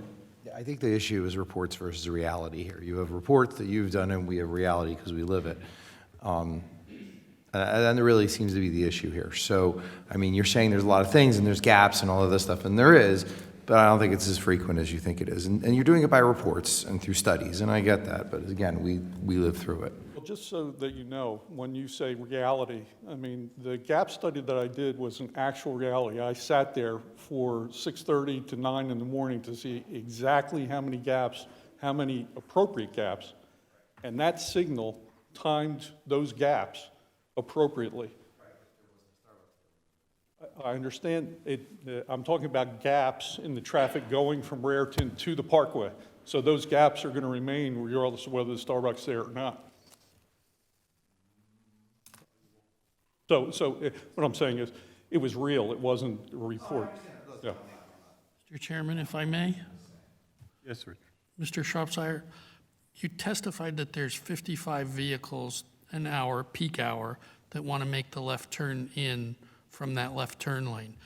How many vehicles can stack up waiting to make that left? 2 or 3, depending on, I mean, because the driveway distance is a little bit beyond where the dual left turn begins. So I would say 2, before it goes past the crosshatch striping. Okay. What's the frequency of the gap that would allow those 2 vehicles to go in and 2 more cars to enter that stack? In the range of 27 seconds every 150 seconds of the cycle length. So if we say that 1 car is going to arrive on average in that left turn lane because it's 50, 1 car a minute, let's say it's worst case 2 cars, there'll be enough to get 2 cars through. Every 150 seconds, there'll be a 27-second gap. And how does a pedestrian across that brand-new crosswalk impact that? A crosswalk along, Across your driveway? I was out there for 2.5 hours, and I saw 0 pedestrians coming across there. So I think it's going to be a minimal impact. So your testimony is that 55 vehicles can make that left turn into this driveway in a peak hour without leaving that left turn stacking area? That's what, yes. And the only reason it might leave the left turn stacking area would be if somebody is not following the striping.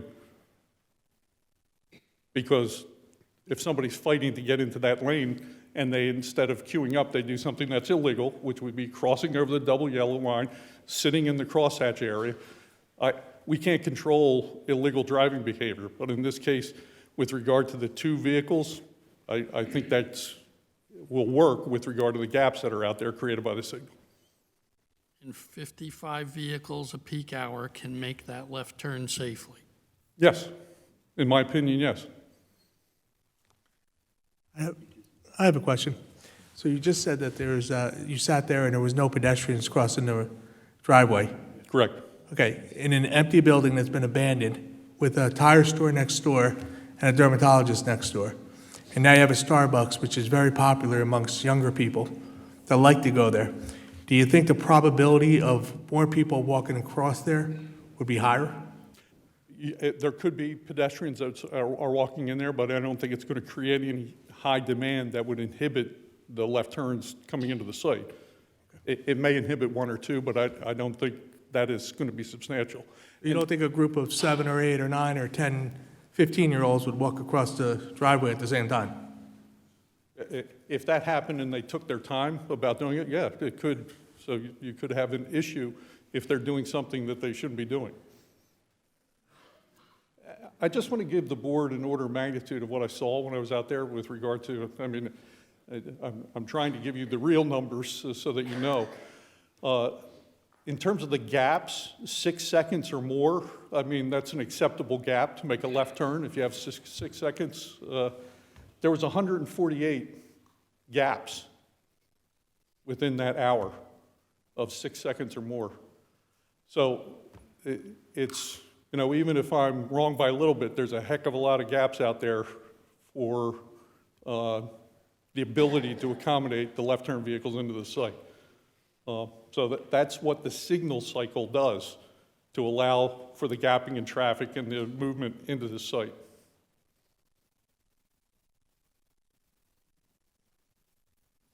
There's a report in the package from McDonough, and it states here, let me see, this was number 8 on this page here. During the right turn overlap phase, gaps for vehicles turning left into Starbucks are not available during weekday peak hours because of heavy eastbound turning traffic that is designed for Garden State Parkway. The Starbucks vehicles will be stopped in the left lane of Central Ave double turn while the protected phase is running, thereby creating an unacceptable impediment to the clearing of the double left turn lane. This office recommends that Central Ave driveways be restricted to right in and out movements only. I think that was in response to your report.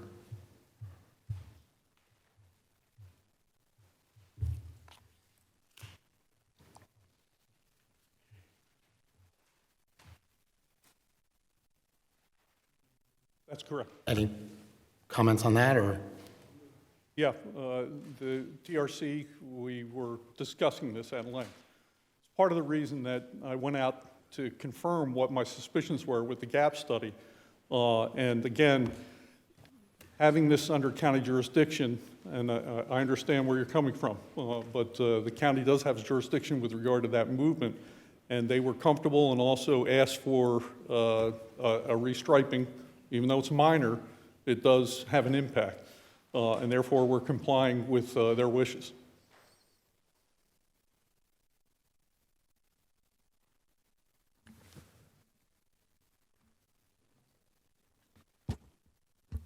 I got a question. What specifically is the restriping change that you're talking about? It was extending some of the striping with regard to the left turn lane to not make it kind of a choice between the two lanes, that it would be more directional into our site on the inside lane versus the outside lane. What you're saying is after the driveway, the far left lane is going to have a striping, so it, like that part, the portion of the lane only goes into the site? Maybe, do we have a picture of that, Ed, in the site plan? Yeah.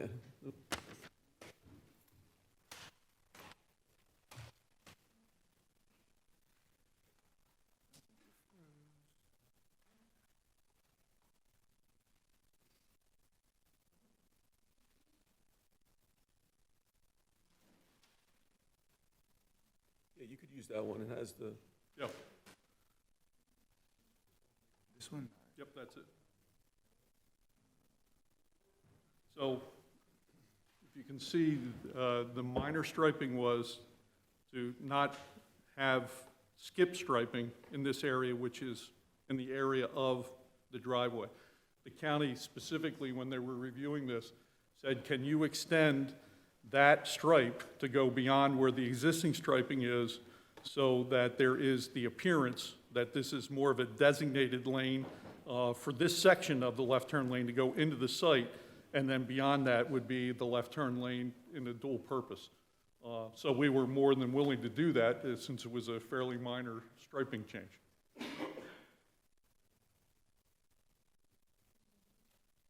But how does that change anything? It gives the driver more guidance with regard to getting in that lane and not moving around with the skip stripe.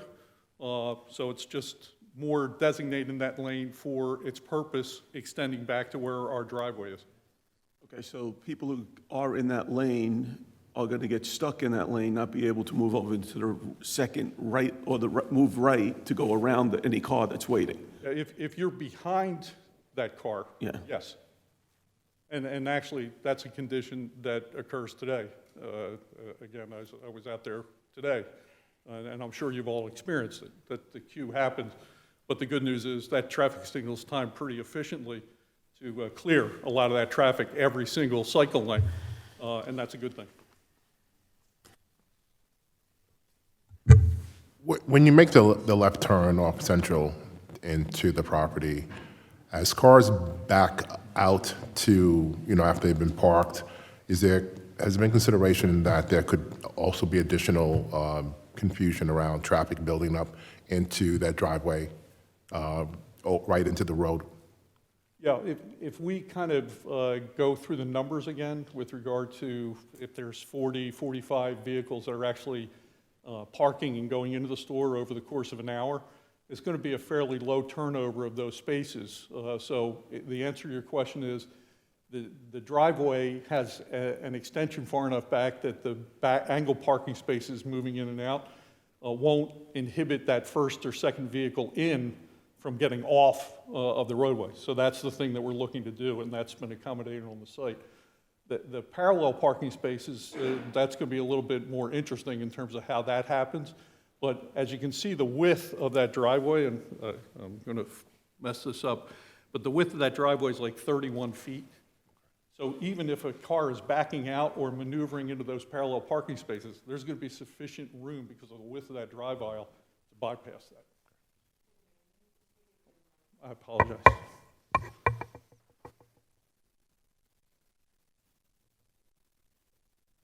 And to get back to the menu board's question from the planner, the menu board and the pre-menu board will conform to the ordinance standard. We show 36 square feet and 24 square feet. Just to clarify, those were, the standards that I mentioned were never adopted. Those are draft standards. So can you repeat that one more time, please? 36 square feet for the menu board, 24 for the pre-menu board. Thank you.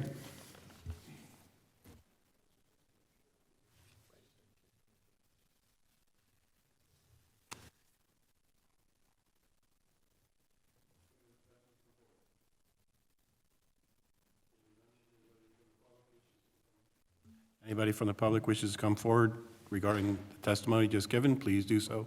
Give your name and address. Good evening. Steve Petronella, 54 School Street. I've been a resident of Clark for 27 years. I lived on School Street 25 years. The traffic in this area is horrendous. I don't know what study you were talking about. I don't know what study you were talking about, but the traffic in this area is horrendous. You're talking about 55 cars making a left off of Central Ave into this parking lot. And then you're talking about possibly 20-something cars stacked up waiting to place an order. Where's all these cars going to go? And then, that's one concern. My main concern is, now all of a sudden, you can't make a left. You can't make a left out of Starbucks. You'll have to make a right, which means they're all going to come down my street to get to the rest of the town, if they're not going to the Parkway. Now, you just increased the volume of traffic down School Street. Mr. Chair, this is a question period. You're making comments. There will be a second opportunity to make those comments. Okay. So do you have a... So my question is, where's all this traffic going to go now? I agree with you. I think this is a mistake. They should find a different site. Have you done any evaluation of where the cars are leaving, where they're going? Are they all going on a parkway? Are they going through the circle, or are they going potentially down School Street? There's obviously the potential that some vehicles may go down School Street. We've already talked about how this is a substantial pass-by operation. So we would expect, in the morning that there'll be a very heavy right turn in, right turn out that's pass-by. The movement that I believe the resident is concerned about, and you may be asking about, is if you are making a left turn in to the site, and then you are trying to get back to Central or go Raritan to the north, Central to the north or west, or I'm sorry, to the south on Raritan. How do you do that? Obviously, it's public street. When we're talking about what kind of numbers are we talking about, I don't believe there's a substantial amount of traffic that's going to be doing that would create any critical problem on School Street. Even though I understand maybe one additional vehicle is more vehicle than is acceptable to someone in the neighborhood. But there is the probability that somebody may do that based on the turn restrictions for any use on this property. Thank you. Somebody else? Comment, a question? Anyone else wishing to come up regarding the testimony just given? General comments will be allowed shortly.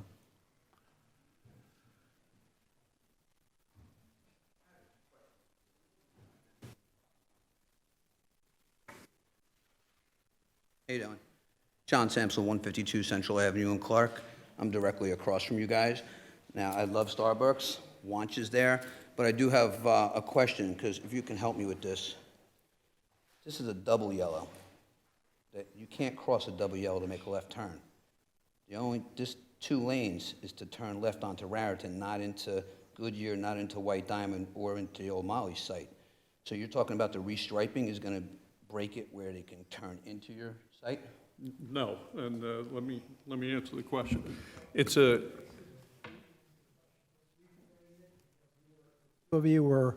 Oh, sorry about that. Yeah, so just Sorry, my question is, right now, it's a double yellow, which you cannot make a left on through a double yellow. It would have to be dotted line. Like my left turn coming into my building is a dotted line. So I'm just asking, is the county giving them permission to break this line to make a left into their Starbucks? Mr. Samsel, I actually asked that question when we were at the DRC, and I guess Captain Ladd, could you clarify for him?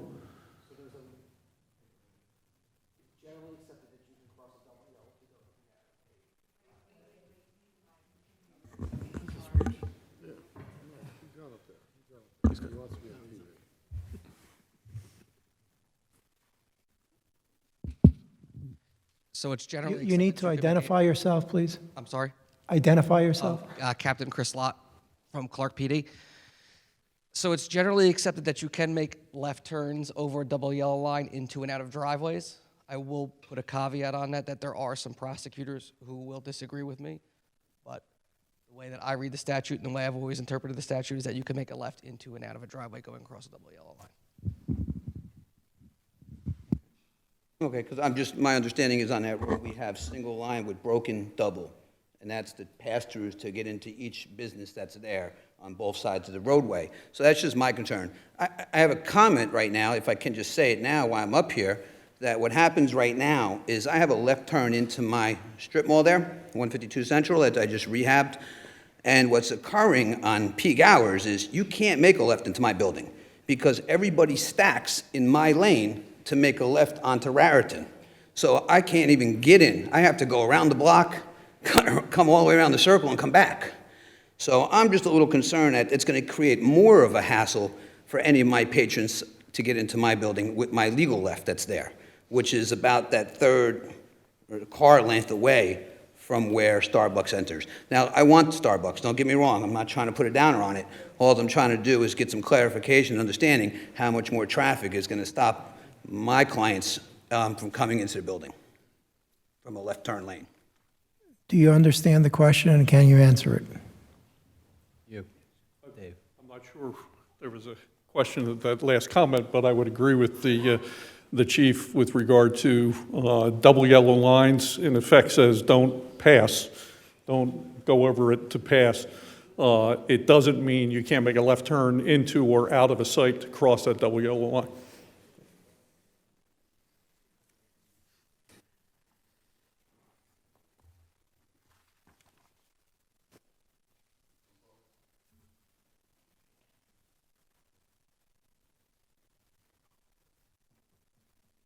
I just want to make sure I understand what this restriping involves. Marianne DeSporto, 955 Lake Avenue in Clark. So, from what I understand, now where there were previously 2 left-hand turn lanes from Central to Raritan, you are essentially going to be getting a dedicated left-hand turn lane into Starbucks, and only leaving 1 left-hand turn lane to get to Raritan, which, when the whole intersection was reconfigured, when we developed the Clark Commons, we added lanes and we added 2 left-hand turn lanes to eliminate all the backup from people getting off the parkway. And so now essentially, aren't we undoing the improvement that was made by giving your business a dedicated lane? And, excuse me, I gotta get to the mic. The answer to that question is no, we're not eliminating the double left turn lane. The extension of the striping is to try to influence drivers not to cross between the 2 left turn lanes as opposed to eliminating one of the left turn lanes. That'll be maintained and it will be used as a full dual left turn lane once you get to the intersection. But, Mr. Shropshire, I believe, I'm sorry, Mayor. I completely understand what you're saying, but she doesn't. And that's no disrespect. I'm saying we have to clarify it. You said you were extending that.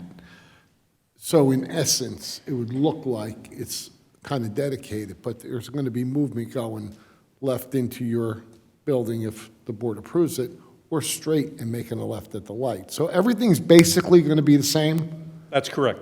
Okay. That's a simpler way to say it.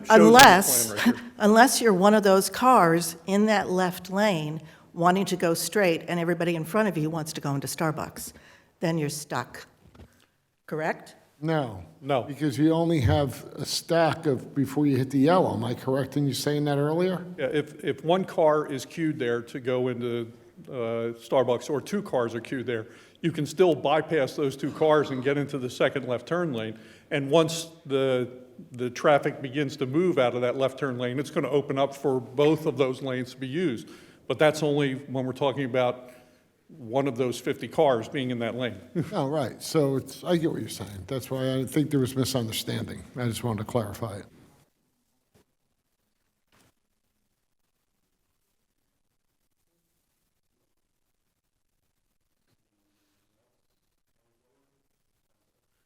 That concludes our presentation, Mr. Chair.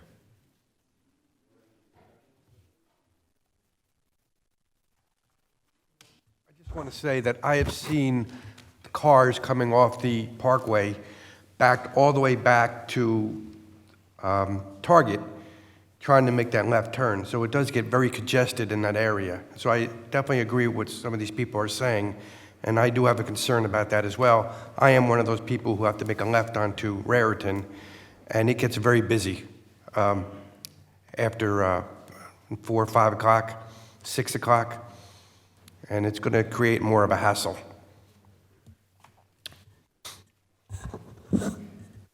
Okay, if anybody from the public would like to come forward and have any general comments regarding this application, please do so. State your name and address.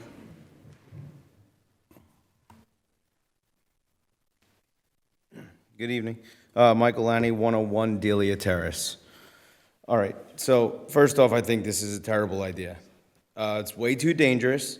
They haven't even opened up that, our 15th urgent care where the Barnes & Noble is. So that's going to increase pedestrian traffic walking from there to the Starbucks that when he did his traffic study, it wasn't open. So he saw no pedestrians then, but when it's open, you're going to see a lot of them. 50 to 55 cars during peak hours for 2 little spots to turn in. Terrible idea. We're going to move this line back. Yes, I get what he's saying. He's basically cutting that first left-hand turn basically down to 3/4 of it is going to be able to turn onto Raritan while you have that little spot for turning into Starbucks. So now you have to realize Cranford's a mess. The one in Cranford's a mess. Everyone knows it's a mess. So you know what they're all going to do? They're going to stay on the Parkway. They're going to come to Clark. And 50 to 55 cars is going to turn to 70, 75 cars. Because no one's going to want to wait in Cranford. And then it's just going to congest Clark more than it already is. Then you're going to have people that as soon as, like the gentleman said, as soon as they get out, where are they going? Straight down School Street. You think they're going to do 25 miles an hour? I don't. You think people are going to want to wait in this long line to turn on the Raritan Road? Nope. They're either going to start going through Wendy's to go down School Street, or they're just going to make an illegal left onto School Street and say, the hell with it all. I just think it's a terrible idea. It's a bad spot to put a drive-through Starbucks. I love Starbucks. I love the coffee. It's just a terrible spot. As for the queue, yes. Okay, so here's 20 cars. You got 21. Okay, I'm lazy. I don't want to drive all the way in the back to park, so I'm going to park here. Luckily enough for me, 5 other cars after I parked are still stacked because it's slow inside. So now I go in, I get my coffee, I come out, I got to wait because it's slow inside. We have 27 cars in the queue, and here I am in a diagonal spot waiting to get out. He said 4 minutes per order. Okay, that's until you have 8 cars in a row that are getting 6 coffees for their office. Then what? Then it's, well, this is the best case scenario. Okay, well, what's the worst case scenario? I think this is not planned out correctly. I don't think that it's a very good idea at this time. I don't think that the design is what we need in that area. That's all I have.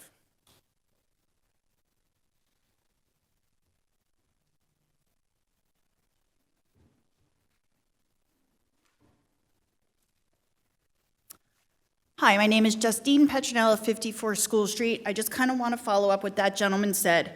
I understand. Oh, Petronella.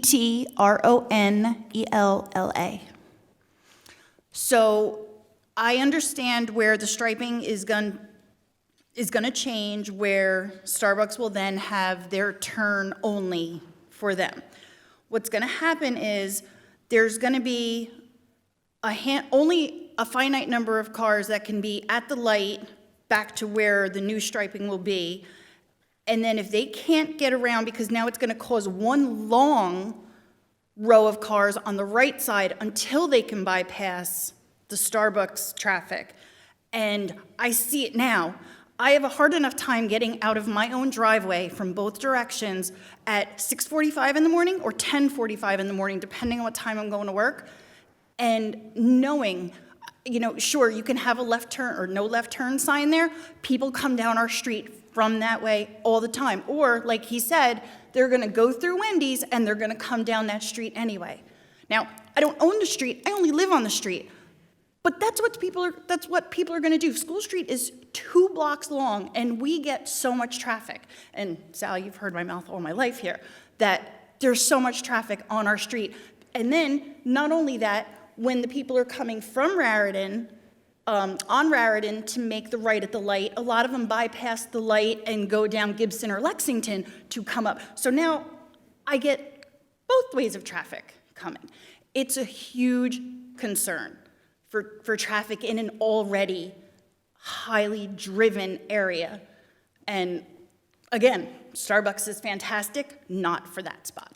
I would love to see it in the comments. I think it would be great somewhere in the comments, not on Central Avenue at the old Molly's, because you cannot compare Molly's traffic at 8 o'clock in the morning, which was non-existent, to something at Starbucks at that time. So.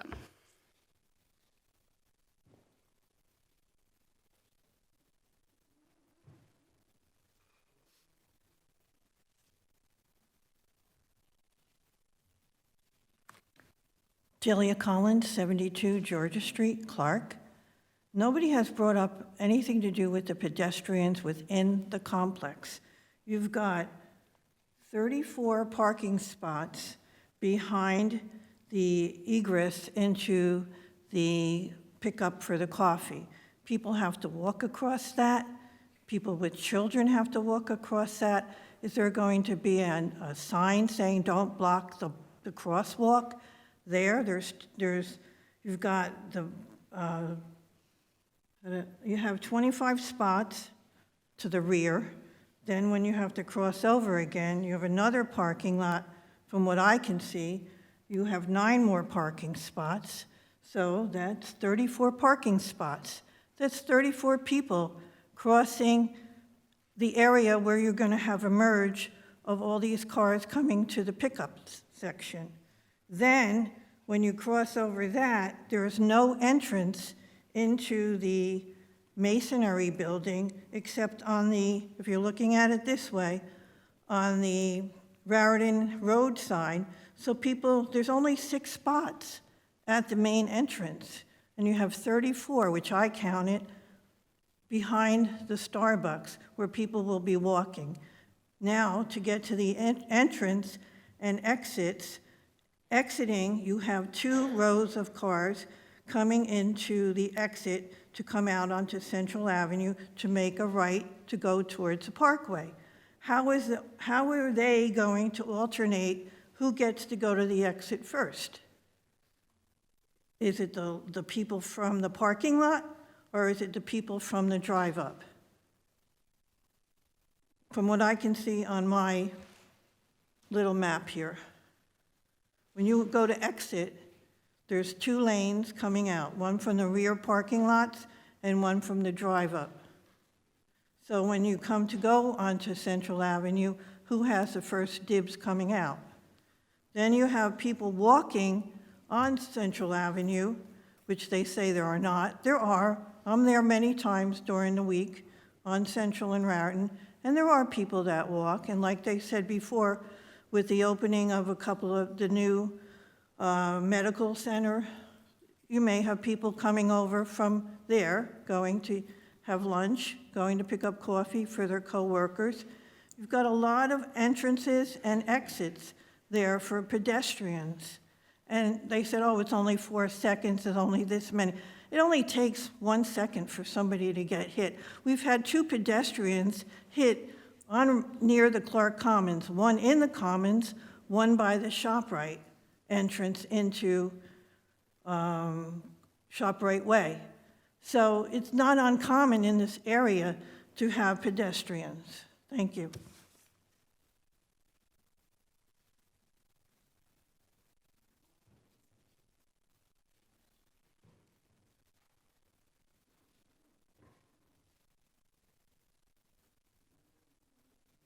Hi, Nancy Twaskis, 43 Colonial Drive.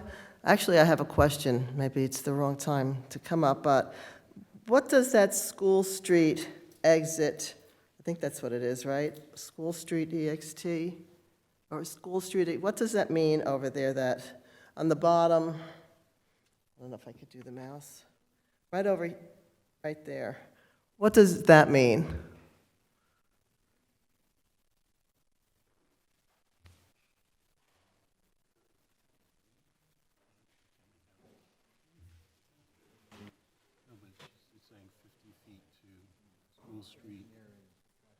Oh, it's a traffic engineer question?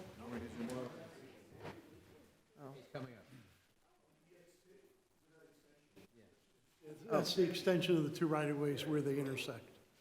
That would be the dimension from our property line to where those two lines intersect right there. Oh, there's nothing to do with cars coming into, being directed into School Street by that? Just dimensional number. Okay, all right, thank you.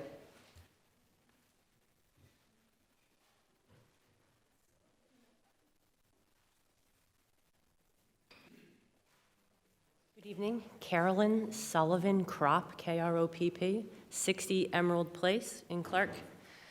I'm going to begin by saying I'm neither opposed to or in favor of this. It's honestly chatter amongst the mom circles that I have in town, having 2 elementary school-age children. But being that I live in this neighborhood behind here, behind the Target, which the neighborhood is predominantly unsidewalked. The neighborhood behind this, between here and Town Hall, where we are now, there are no sidewalks. So any pedestrian or bike traffic in that neighborhood is on the street. I have, not like I said, I'm not in favor or in support of, but my questions are, or concerns here, having children who walk these streets to the high school, to the rec center, to the library, being that Starbucks is an attractive to my 11-year-old, I can see if this is built here, she is going to want to walk or bike with her friends. There are no sidewalks, she'll be on the street. It is an area that is generally not attractive to walk to. Target is too big, there are no other storefronts in that area for children to really walk to, outside of if you're old enough, your parents let you, and you're able to cross Central Avenue to the Commons, whether pedestrian or on a bike. And so those are just my thoughts here, is if this is approved and put in, if there is consideration for, School Street is a primary one because it is a narrow street. If there are pedestrians and kids, adults riding bikes from back by the rec center and further in town towards this attractive business, how is that accommodated for if there is all this additional vehicular traffic? And or then for bicycle and pedestrian traffic that is going to be crossing not just from here to the old Barnes & Noble site, but to Clark Commons, which now is the biggest spot in town for teenagers and young adults to congregate. Those are my thoughts. Good luck with your decisions, and thank you.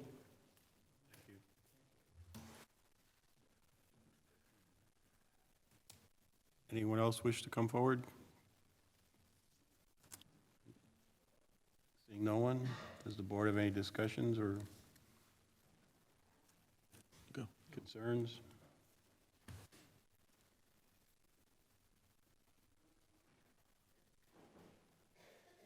I would like to add something about pedestrian traffic. You have the Goodyear and you have the dermatologist and the other stores in the area who may want to go to Starbucks to get their coffee. Maybe someone who goes to Goodyear waiting for their car to be repaired, they'll walk to Starbucks. Maybe someone wants to go to a White Diamond, may want to go to Starbucks, the dermatology, while they're waiting to get treated. So I think the pedestrian traffic is going to increase quite a bit, where that really wasn't addressed much in the study because there was no pedestrian traffic. So I just wanted to make that comment as well.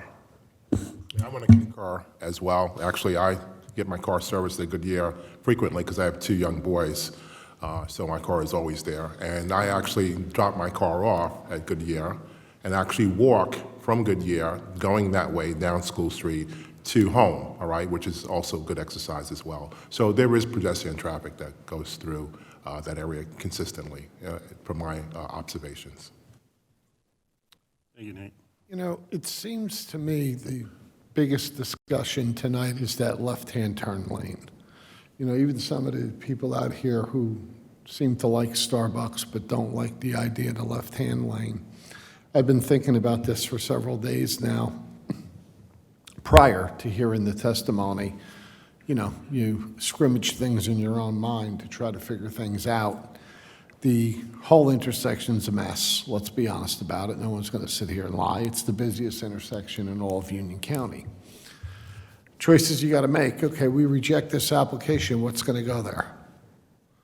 It's going to be something high density, something high volume, something that's, you know, we're not opening a barber shop there. We're not going to open up a, curtain store there. It's going to be a chain of something. And we're going to be talking about traffic one in the morning, then maybe the next application would be 1 in the afternoon.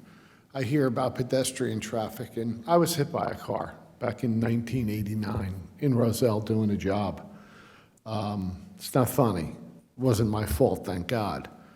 You know, if you're going to walk up into that area, you better be responsible and mature enough to understand what you're doing up in that area.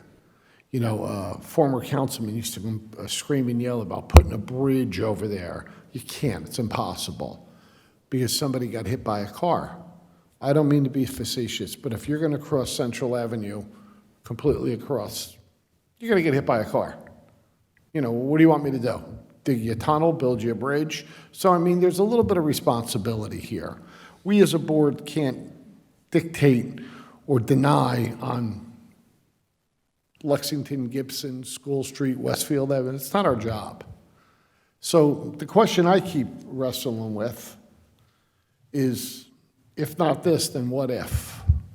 What's going to be there next? It's not going to be a little mom and pop operation. It's going to be something of volume. My opinion, being a person who I am, with my temperament, if I'm going to be making a left-hand turn into Starbucks coming from the Parkway, and that thing is backed up, I keep going. I'm going to keep going. I mean, I'm not going to sit in some illegal lane back by the Target to try to go buy a Starbucks cup of coffee. It's not that important. It's not that important. So what are you going to put there? That's my question. Okay, we deny this. Next, we're going to have a, you know, somebody said, you know, everybody on online social media has got to appear. Well, you should do this, you should do that. For the public consumption, we have no right to tell the people that own that property what to put there. We can review their application when it comes before the board like we did tonight. Well, why not Starbucks? Let's put a Cracker Barrel. Let's put this. Let's put that. That's not our job. We can't do that. Not as a town. Can't do it. So we got to look at this application. The left-hand turn lane seems to be the sticking point to me. Seems to be the sticking point. I understand what their traffic engineer said earlier, the consultant. I'm sure there are breaks up in there. And I'm sure there's going to be times there's going to be a lot of close calls. Again, with that yellow, the painted yellow lane in there, I guess, is that a good word? Painted yellow lane? It's not right here, back by School Street? That's blocking that. Am I correct? Am I right or am I wrong here? Blocking. Right up here. I wish I had a pointer or something. Dave? He could show it, with the pointer. Right there. What's the technical term for that? I call it just a painted island. Crosshatched island, yeah. Right. It's not raised, it's just painted. So technically, you're not going to be able to go there to make a left into that lane. Am I correct? That's correct. So how many cars can technically stack there? I want to get this clear before I make a vote. Well, in advance of the Starbucks entrance? Right. 2. Okay, so there's 10 cars wanting to come down to make a left into your store. 2 can. 2 can. 111 actually during the morning peak hour in. I'm sorry, 108, 103 out. No, I'm talking about, yeah, getting into there. So you're saying every X amount of seconds, what is it, 105 seconds you're saying? The Cycle length? Yeah. 150. 150 seconds, that's going to open up. So you're worried about stacking 2, maybe 3 cars. Correct. So the other 7 that are waiting behind to go in Starbucks got to go somewhere else. Yeah, but we don't anticipate, because we're talking about 50 Are you vehicles. speaking to the mic? With, in the range of 50, 55 vehicles, there's only going to be, on average, 1 a minute showing up there. So maybe you have 2 Well, cars. I'm just hitting a home run. You're going to have 10 people that want to make a left into that store. They're not, and this is a question I'm trying to get clear in my mind. They're not going to be able to do that. It's going to be 2, maybe 3. Oh, yeah, if you know, that's correct. If they all show up at the same time, no, they're not going to make it in. I mean, again, scrimmaging this in my mind, because you got to think about something before you make a vote, because let's face it, you're hired by Starbucks, and rightfully so, you're going to be pro their application. I've been watching this my whole life here, and the town people are going to watch out what they believe is in the best interest of the town, and then we have public opinion. Some of it's very good, and some of it's completely ridiculous. We all know that. The question I really have in my mind is I think most of the action is going to come from down Central Avenue or down Raritan into there, because I don't see people coming from the Parkway Circle. The one gentleman said about coming from Cranford now to Clark. I respectfully disagree with you, sir. I'm not going to sit in Cranford to go get, I mean, where am I going?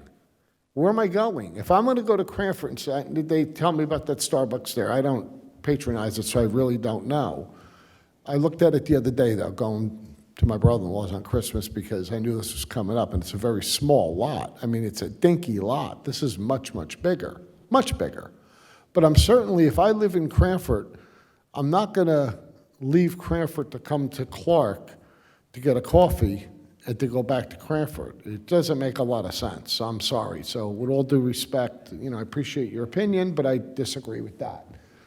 So, I mean, the action, I believe, is coming down Central. The people that are walking across from the new, one of our medical centers, as you said, I remember when people used to complain we were getting a lot of banks in town. Now we're complaining about medical centers. But what are you going to do? I guess cycles change in life. Adults are going to walk across there. They're going to cross at a light, and they're going to, from the medical center, to go to Starbucks to get a cup of coffee, right? That's probably true, probably true. If you're walking from Goodyear to Starbucks, that's nothing. That's nothing. If you're coming from the dermatology center to Starbucks, that's a nothing walk. I mean, you're an adult. You can't walk on the sidewalk? You don't understand to watch for traffic? I mean, so like, we can't be responsible what happens down on other roads, because if that's the case, we can stop everything in Clark, because it affects every road what goes up in Clark. I could say, hey, they did Manny's Diner, and that increased this traffic on my street on Featherbed Lane. It probably did, but what am I supposed to do about it? Nothing. They put TD Bank, Commerce Bank there 24 years ago. I'm sure there's people that come from Tudor and Victoria and Meadow and that area to go to TD Bank.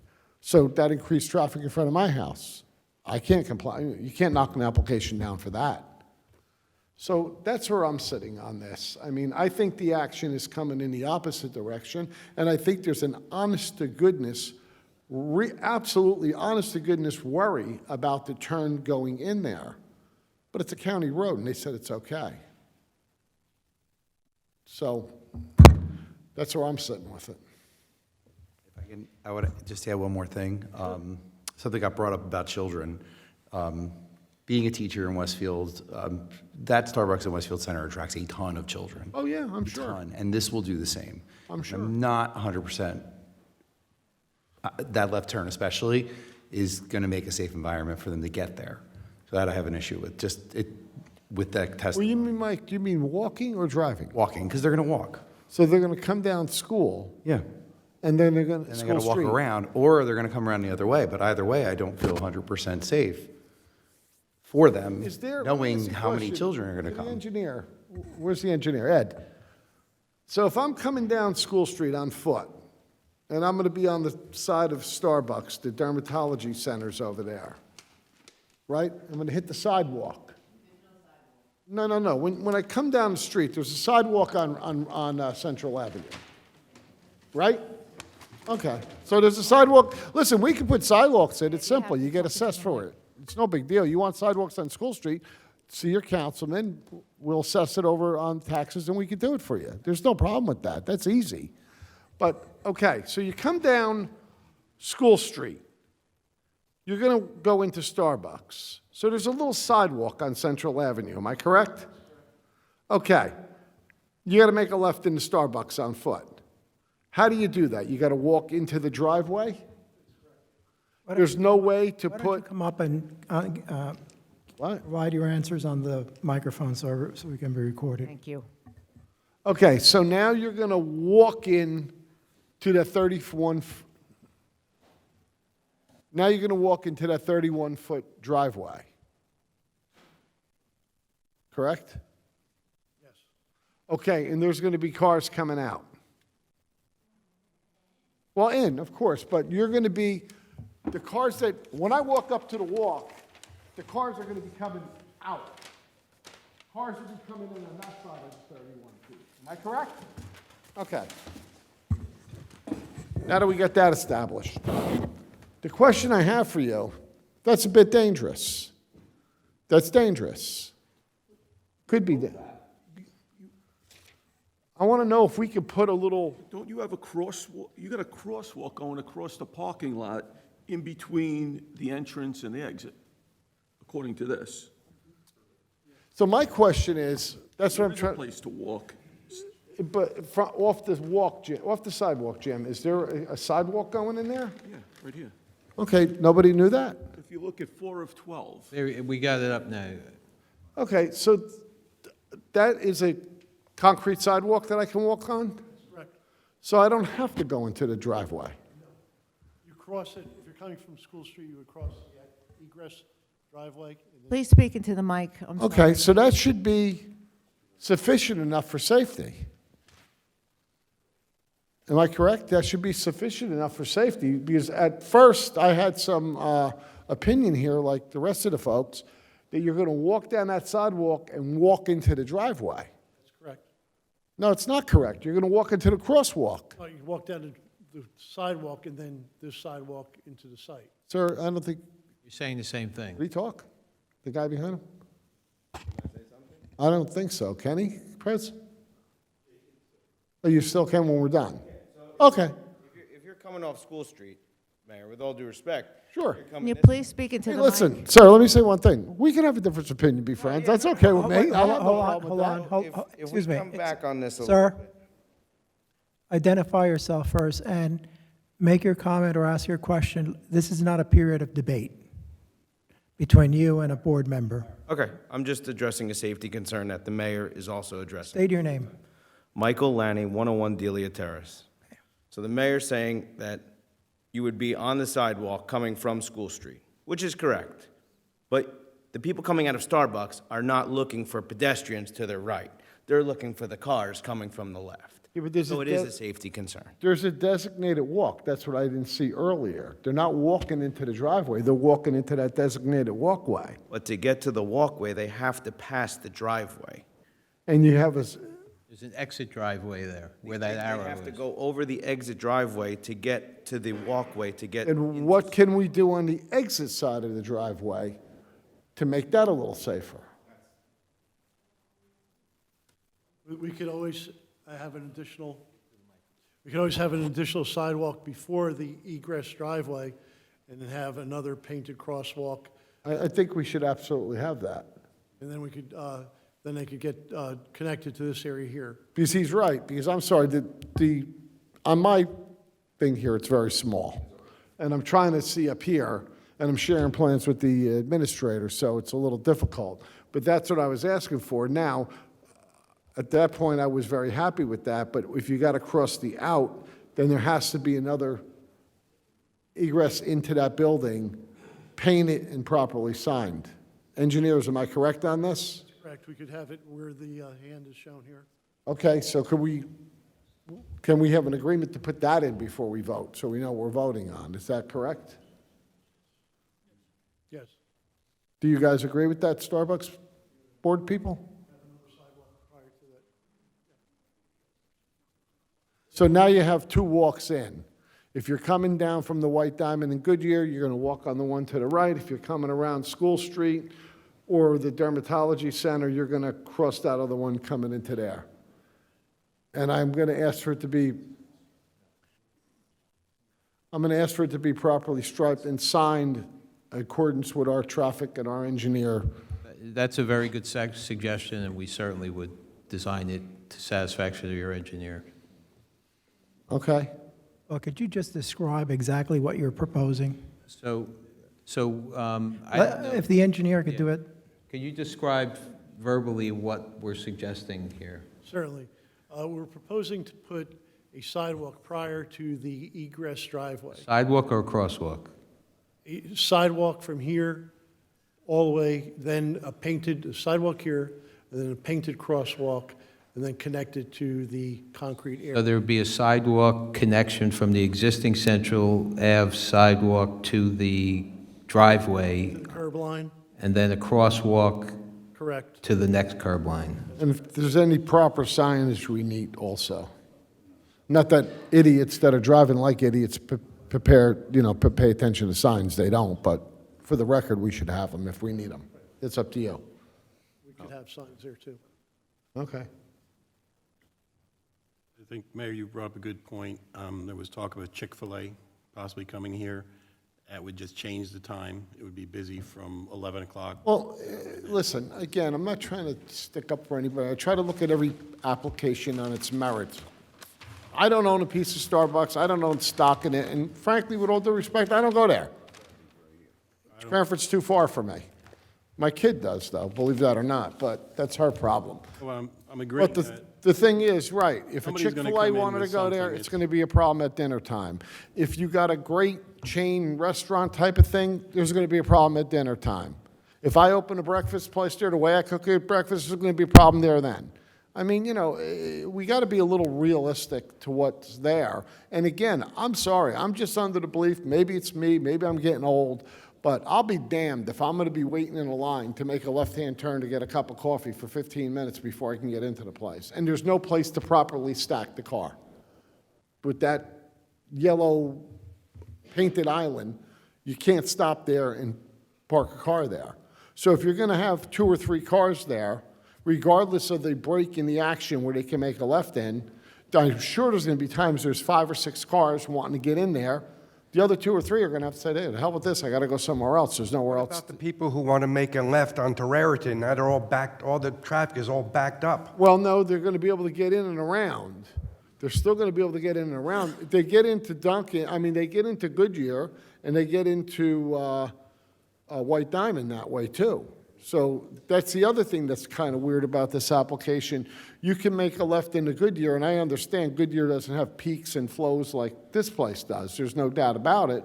But you can make a left into the White Diamond, and that's right at the corner of the light. I mean, it's from me to the attorney sitting here. It's nothing. Just that now there's more traffic. There's more traffic. There's always going to be traffic there. Now, that's the other question I've been asking myself. Is this going to invite more traffic? I don't think so. I think there's plenty to go around up there. Sal. Are you going to come from Delia Terrace to have a disagree. cup I of think it's coffee gonna up have there? more I mean, traffic. that's your opinion. You have a right, and so do I, because I've been thinking about this. Are you going to come, gentlemen from Delia, Mike, are you going to come all the way from Delia Terrace to get a coffee up at Starbucks? Probably not. It's the people. Okay, then you're one. Okay. You're one. that's the I thing. respect that answer. But the thing I'm trying to say, there's already a crowd. There's already a crowd there. So you may get some people to do that. But if you're going to Linden, excuse me, I didn't speak when you were speaking. Let's have a little mutual respect. We could disagree. I know your opinion's right and mine's wrong. I get all that. I've been doing this a long time. When you have your head set on something, no other opinion counts. I get it. I've been there. But if you're going to Linden, you're not going to come up there to get a cup of coffee and go back. Chances are 99.9% of the time. If you're in that area going to Westfield, going to Scotch Plains, maybe going to Cranford, whatever, you're going to participate in that area. No one's coming from Cornell Drive to get a cup of coffee at Starbucks to go down St. George's Avenue and Rahway. It's not going to happen. But they already have a stage of a mob scene of traffic. We all agree to that. Busiest intersection in all of Union County. So those are some of the thoughts that I'm putting into this application. Some fears, some ideas. You read a lot, you think a lot, and you got to make your decision based on its merits. So if it's a hot restaurant thing, we're going to be back here in a month or 2 or 3 or 6 hearing the same arguments about dinner time, which is just as crowded to me as morning drive time. Between 4 and 6:30 up there is no different between 7 and 8:30, 9 o'clock in the morning. Traffic is the same in my eyes, the way I see it. Sal, with all due respect, you're forgetting, and I know I'm not necessarily worried about you crossing the road, but I am concerned about children coming from the Commons, and you just said the words correctly. If you cross Central Ave, you will get hit. No, if you cross at the light, you're okay. He was talking about the guy that crossed from... That's irrelevant to what I'm about to say, because I can't deny this because of that. Right. But I can deny it based on inconclusive evidence, numbers that are not jiving, and a gut feeling, but I can't deny it on either. But just sometimes things aren't right. This is not right. I will say this. I am going to say no to the variances based on the fact that I was not proven that everything that was presented to me is factual, accurate for this property. And that's what I like about you, Mike. That's why you're sitting up here, because we all have a right to our own opinion. There's many nights we're going to agree. There's some nights we may disagree. The final vote is the tally, and we're all out here trying to do the same thing, looking out for the interests of the community. And some of us have different ideas and opinions in the way it goes. So there's no problem with that, my friend, ever.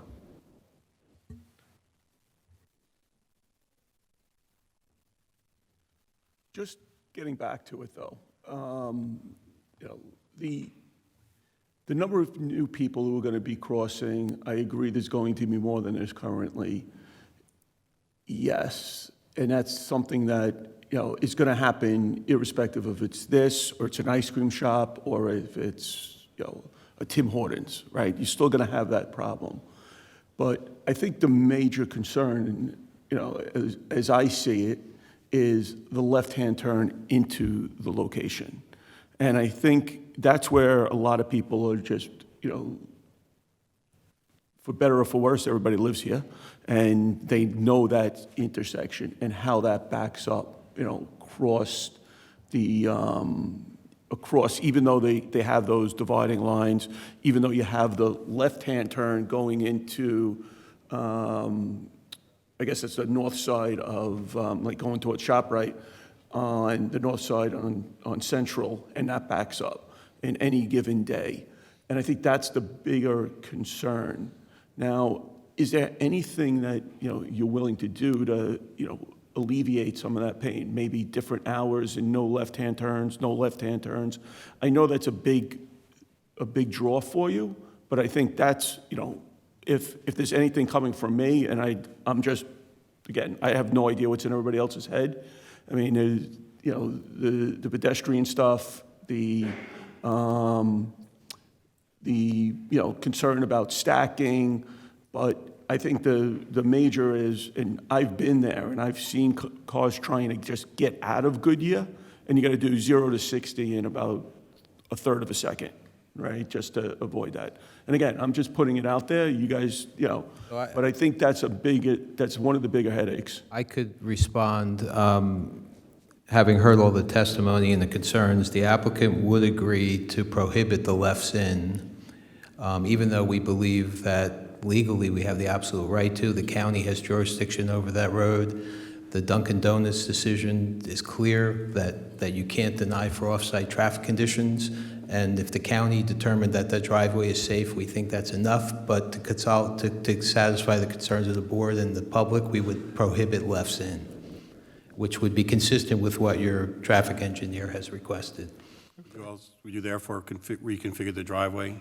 We would have to work with your engineer to reconfigure it. And it would be primarily signage, though, I think. Well, I don't know how, it would be signage and striping. We'd have to talk to the county and make sure you're all on the same page, but in The exit driveway is so configured that it doesn't stop, but it's a curve that guides the car out, so if you could do the same thing on that side. Exactly. We just have to, it will be subject to approval by your professionals and the county, of course, because they have control of that. But there would not be a left in. Okay, well, The safety issues with the children, that's forefront in anybody's mind. Nobody would deny that.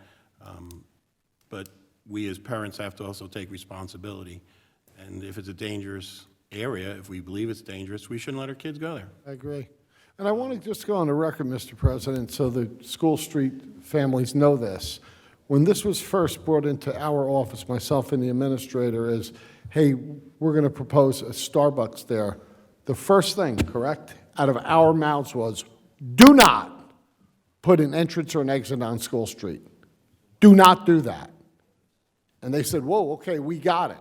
And one time they even came back and said, listen, can we talk about that? And we said, don't talk about it or you're going nowhere with this application. Am I correct? So we try to watch out the best way we know how, and we know the feelings on School Street. You know, we know all that. We hear the people. We know these folks. They're our people.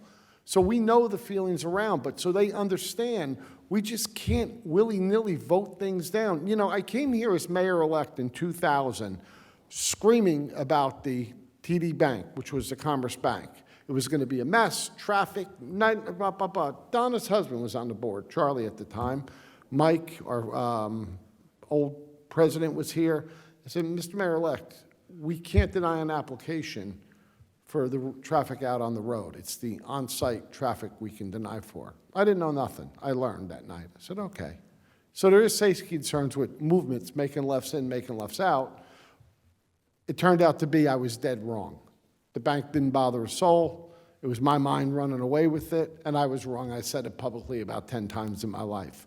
When people hear things, they start picturing the worst, and sometimes it comes back not to be so bad. So now with that left lane not being allowed to turn in, I'm going to be supporting this application tonight. I think it's fine. After that, that was my biggest concern. That was my biggest concern. It's going to be some high-density use is going to come in there, and eventually denial will be brought back to court, and unfortunately the courts will find in typically the developer's favor.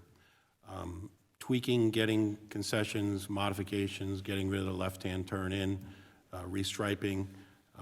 I'd also like to see if we couldn't get some approval that our police department has the right to come into the property to issue tickets. Right, so, yeah, we would grant Title 39 jurisdiction to the town. That's a common request. We have no issue with that. Yeah, because it's not just the kids being endangered by the traffic. We don't want this to become a hangout. It's not intended to be that. So we would have some enforcement ability. Well, you know, I just want to clarify. Somebody said earlier about Clark Commons, like a lot of kids are hanging out there. Quite honestly, that's what the owner wanted when he built that. He wanted that to be, since we do not have a downtown Clark, because I used to have to drop my kids off in Westfield and go pick them up at 10:30, 11 o'clock at night, like I felt like doing that. But the thing was, that's why he put the walkways in and all that, so it could be a downtown type of center, because at this time we don't have a downtown, but we're working on it. Yeah, we had a couple accidents that people brought up there. And if you're worried about driving in traffic, how many accidents a day are between Cranford and Clark on that parkway up there?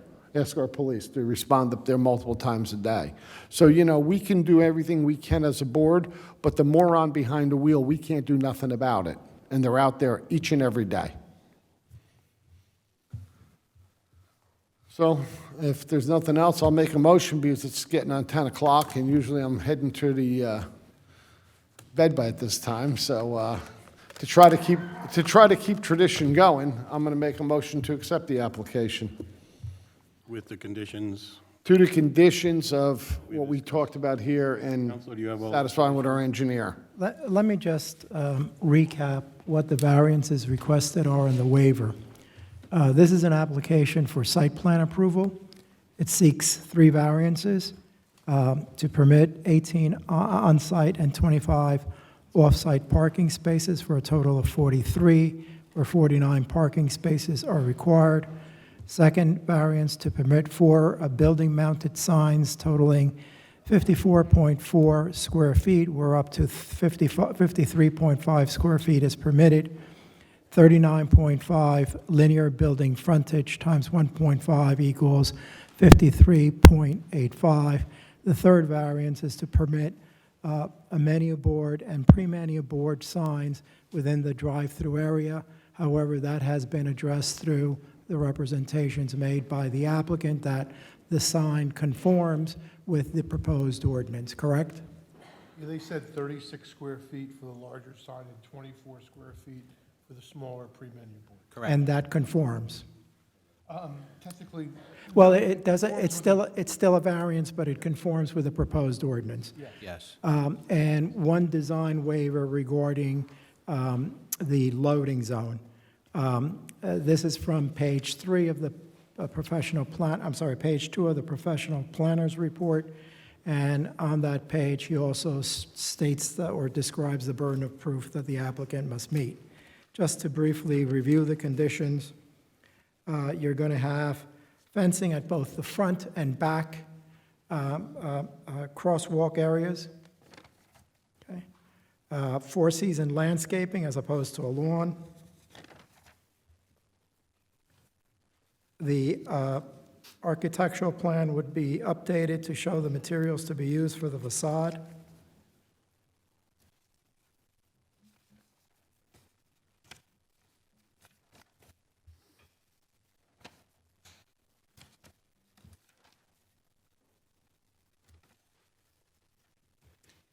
As I indicated a moment ago, you'll comply with the representations about the size of the menu board and the pre-ordering board.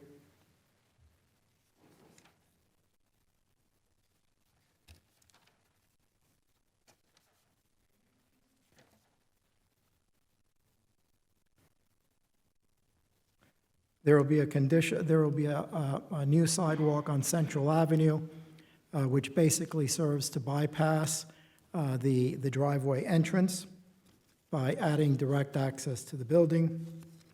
And you'll prohibit no left-hand turns in and out, subject to approval by the county engineer or the county planning department and the township engineer. Did I miss any other conditions? Title 39. Title 39 authority.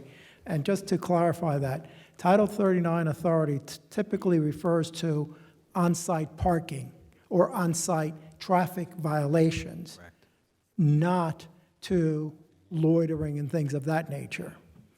That would have to be called in by the store to the police department that there is loitering going on or that there is someone that needs to be removed. So the Title 39 powers are enforcement of traffic violations, not some sort of civil disturbance. Okay? Do you agree? That's correct. Mr. Cruz, I just had they agreed to irrigate the landscaping. I'm not sure if that's depicted on the plans, but that's something else I had. And we agreed to address the technical comments in the reports. So Yes, that, over. yes. Counselor, regarding the left in and left out, you referenced the county engineers that, Well, the county planning department. but we're not going to them because they've already approved that. We're in town saying we'd like you to do this, and they've agreed to it. I think what we said with the county is they just have to agree to the design standards of what we're doing with the driveway, not so much, we're not asking them for permission to prohibit the left, just the design has to be So the consistent. plan is still no left-hand turns out or left-hand turns in? Correct. So that's the groundwork for the variance, the application that's before you, the variances, and the conditions that, if you're inclined to move this for an approval. Mr. that would Chairman, be I'd like part of to it. add one more thing. A developer's agreement laying out the long-term maintenance and responsibility. That's fine.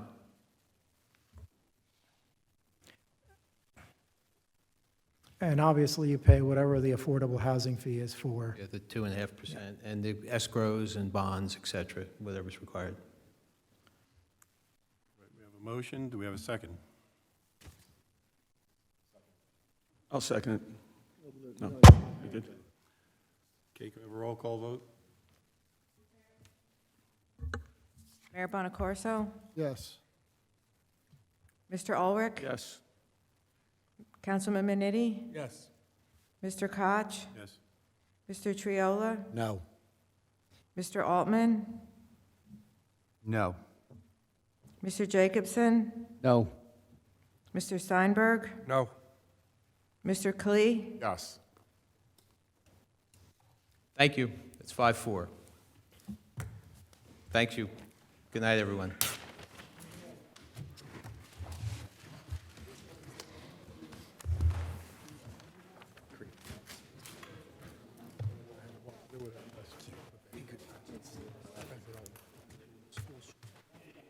It is, but if it's more of a restaurant date, it's not for as much. Public session?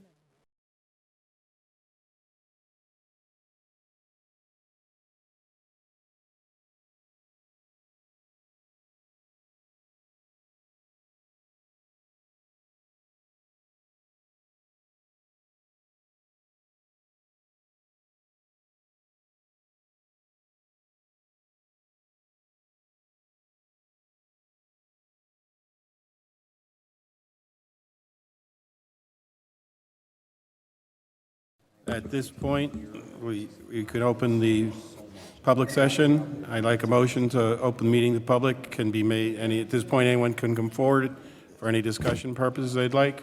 Have a motion? Motion. Thank you, Mike. Second. Thank you, Mike Altman and Mike Triola. Anyone from the public wishing to come forward to have any discussion, please do so. Seeing no one come forward, I'd like to have a motion to close the meeting to the public. It was made by Mike Altman, second by Mike Triola. Any new business? Any old business?